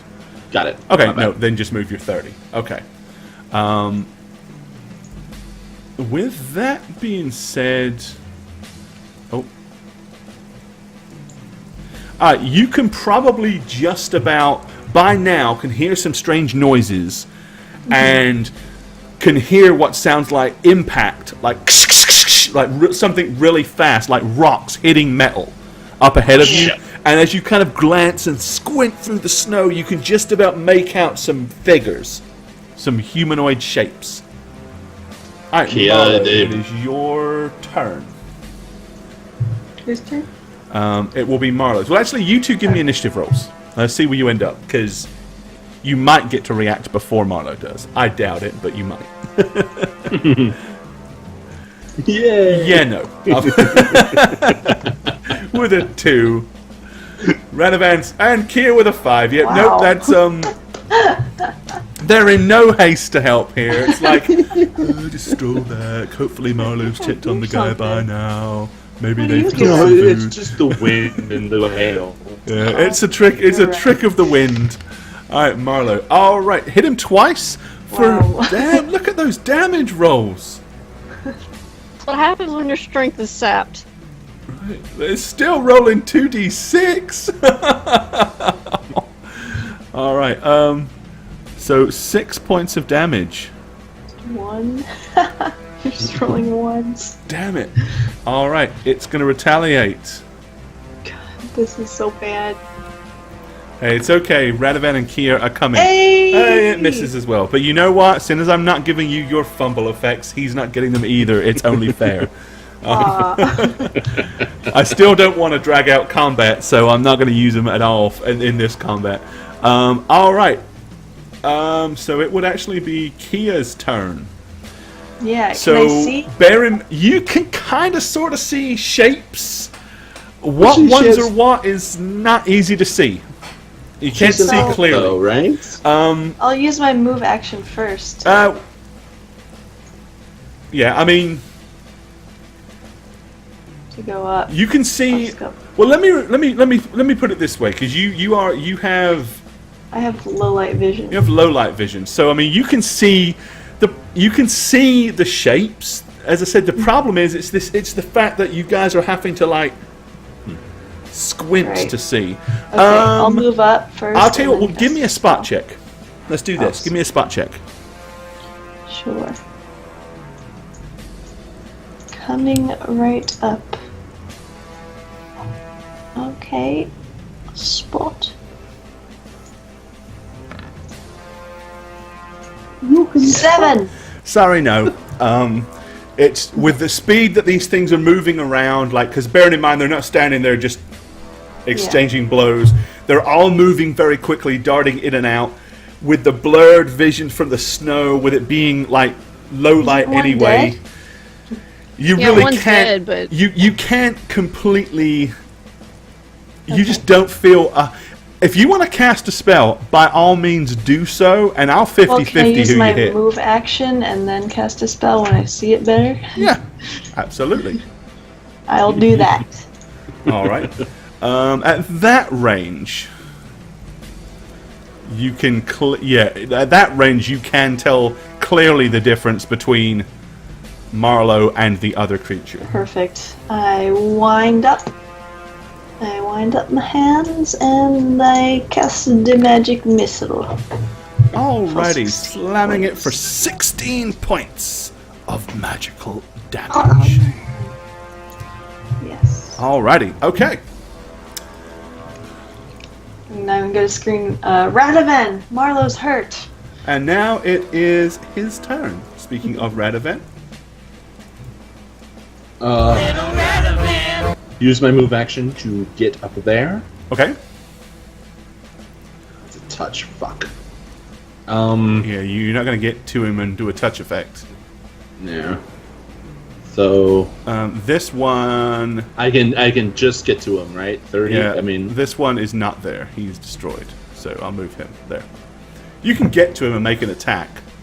so that's what I'm gonna do. I'm gonna do a charging attack. Okay, that gives you plus 2 Just damage. all right. Singular freaking attack.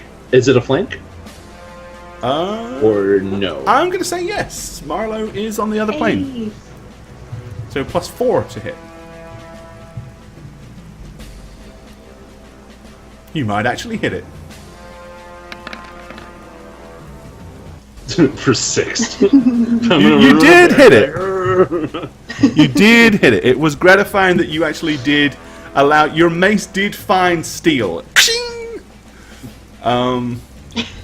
Fortunately for you, it's Marlowe's turn, and Marlowe now does have a flanking bonus as well, so you've got +2, Marlowe. Yes. Planned. Which might help with all that strength diminishment. He just hit his funny bone, a little chink.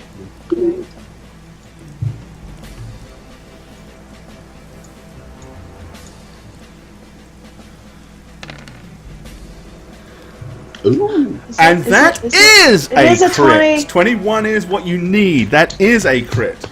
That is 2 20s, by the way. You crit your pants! That's a 20. Oh, you had one earlier as well? Okay. Actually, Yeah. yes, you did. I forgot to put it on. So let me make sure I do that before I forget and give you your 21. 20s. Nope, no, it's not 21 because that doesn't hit. So So it doesn't crit. The first 2 hits, so you a crit for 14 plus the 7 No, is that 20. doesn't crit though. Yeah, 21 is a crit. 21 hits? 21 hits, yeah. Oh, yes, 20 doesn't hit. 20 doesn't hit. 21 is what you need. Okay. Their AC is 21, yeah. So 21. Alright, so yeah, 21, and that is enough to reduce it to a pile of crap on the floor. Finally, the last of those goes down, which is fantastic news. Oh God, Marlo, are you okay? I'm gonna look at her, I'm gonna take a deep breath, use wholeness of body, Okay. and then promptly fall down. Alright, hold on a second. So wholeness I owe of body you- heals you, but doesn't cure the strength, right? No. Right. Where So is your fan... Oh, I know where it is. It's up here. Seeing how frail you don't look, because you actually just look as strong as Radavan.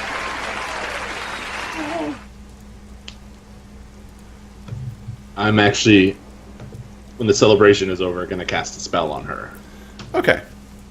Right, as you are all... You kind of like, you slump down on the ground. Obviously, with the combat going on and the fighting, you almost just didn't have to deal too much with the weather.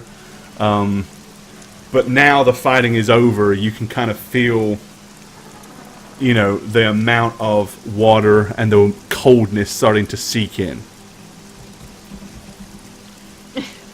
Plus, I'm down by 5 strength, so... Yeah, Well, plus you're well- seriously injured. Seriously zapped. As you lay there on the road, freezing cold. Well, let's go back to Beecham and rest up.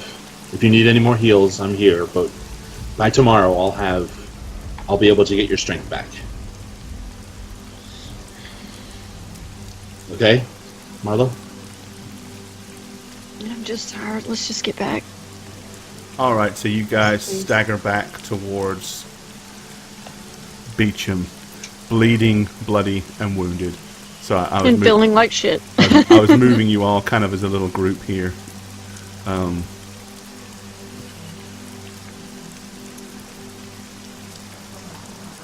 Alright. Okay. So yeah, you get back. Let's move you inside the tower.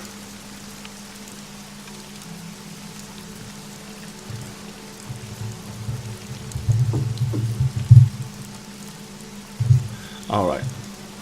Anyone need any other heals? I'm okay, Radavan. Okay. It's Spook. incredibly warming once you walk through the open doorway into that room. The stone walls have absorbed some of the heat.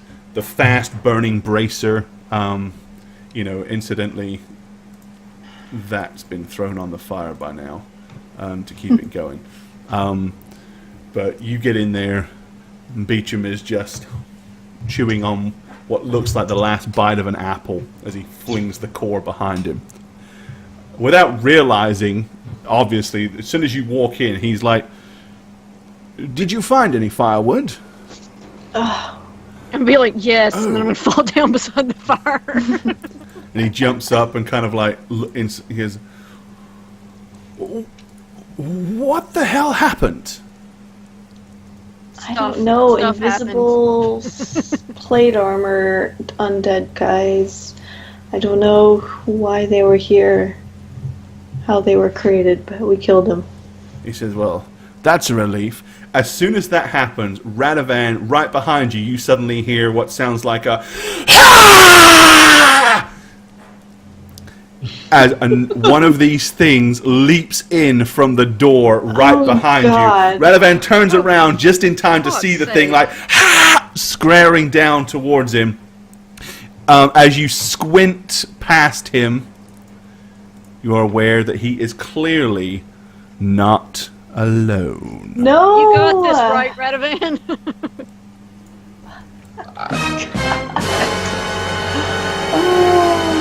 And that is where we will wrap things up for tonight. What is happening? Hi there, I'm Gorbad. Welcome to the Orc's Nest. I'm the Dungeon Master here on How We Roll, and if you'd like to follow me personally, you can do so on Twitter @Gorbad. Check out thedmblog.com for all things Dungeon Master and Dungeons & Dragons related. And of course, you can follow me on twitch.tv/Gorbad. Also, guys, don't forget, to keep up with all things How We Roll, follow us on Twitter @HowWeRoll. Check out the website, www.howweroll.com, and make sure you follow us on YouTube as well. Cheers, guys! Shagget here. On How We Roll, I play Radovan Rainier, War Priest of St. Cuthbert, who just so happened to author a new academic book that's coming soon. It's titled Libido Rectification for the Required Propagation of Arconis' Depleted Men-at-Arms, or more affectionately titled Mandate Number 2, and You. You can follow me on Twitter at @neb_convos for upcoming book excerpts, just to get the hype going, push up the sales. Thanks, guys. Hey guys, I'm the Dragon Spooker, and I play Marlo Rayfell, monk and resident badass for How We Roll. If you want to follow me on Twitter, you can do so using @DragonSpooker, or follow my Twitch channel, which I sometimes stream on, twitch.tv/TheDragonSpooker. Hi, thanks for watching another episode of How We Roll. I am Jane Ivana, and this is my lovely cat, Norman, who really doesn't want to be here right now.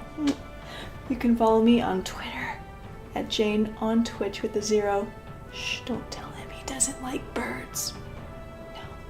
No. I stream occasionally on twitch.tv/Jane Ivana, so you can find me there. And I guess that's all we got. You got something to say? Nope. Peace, suckers. Bye.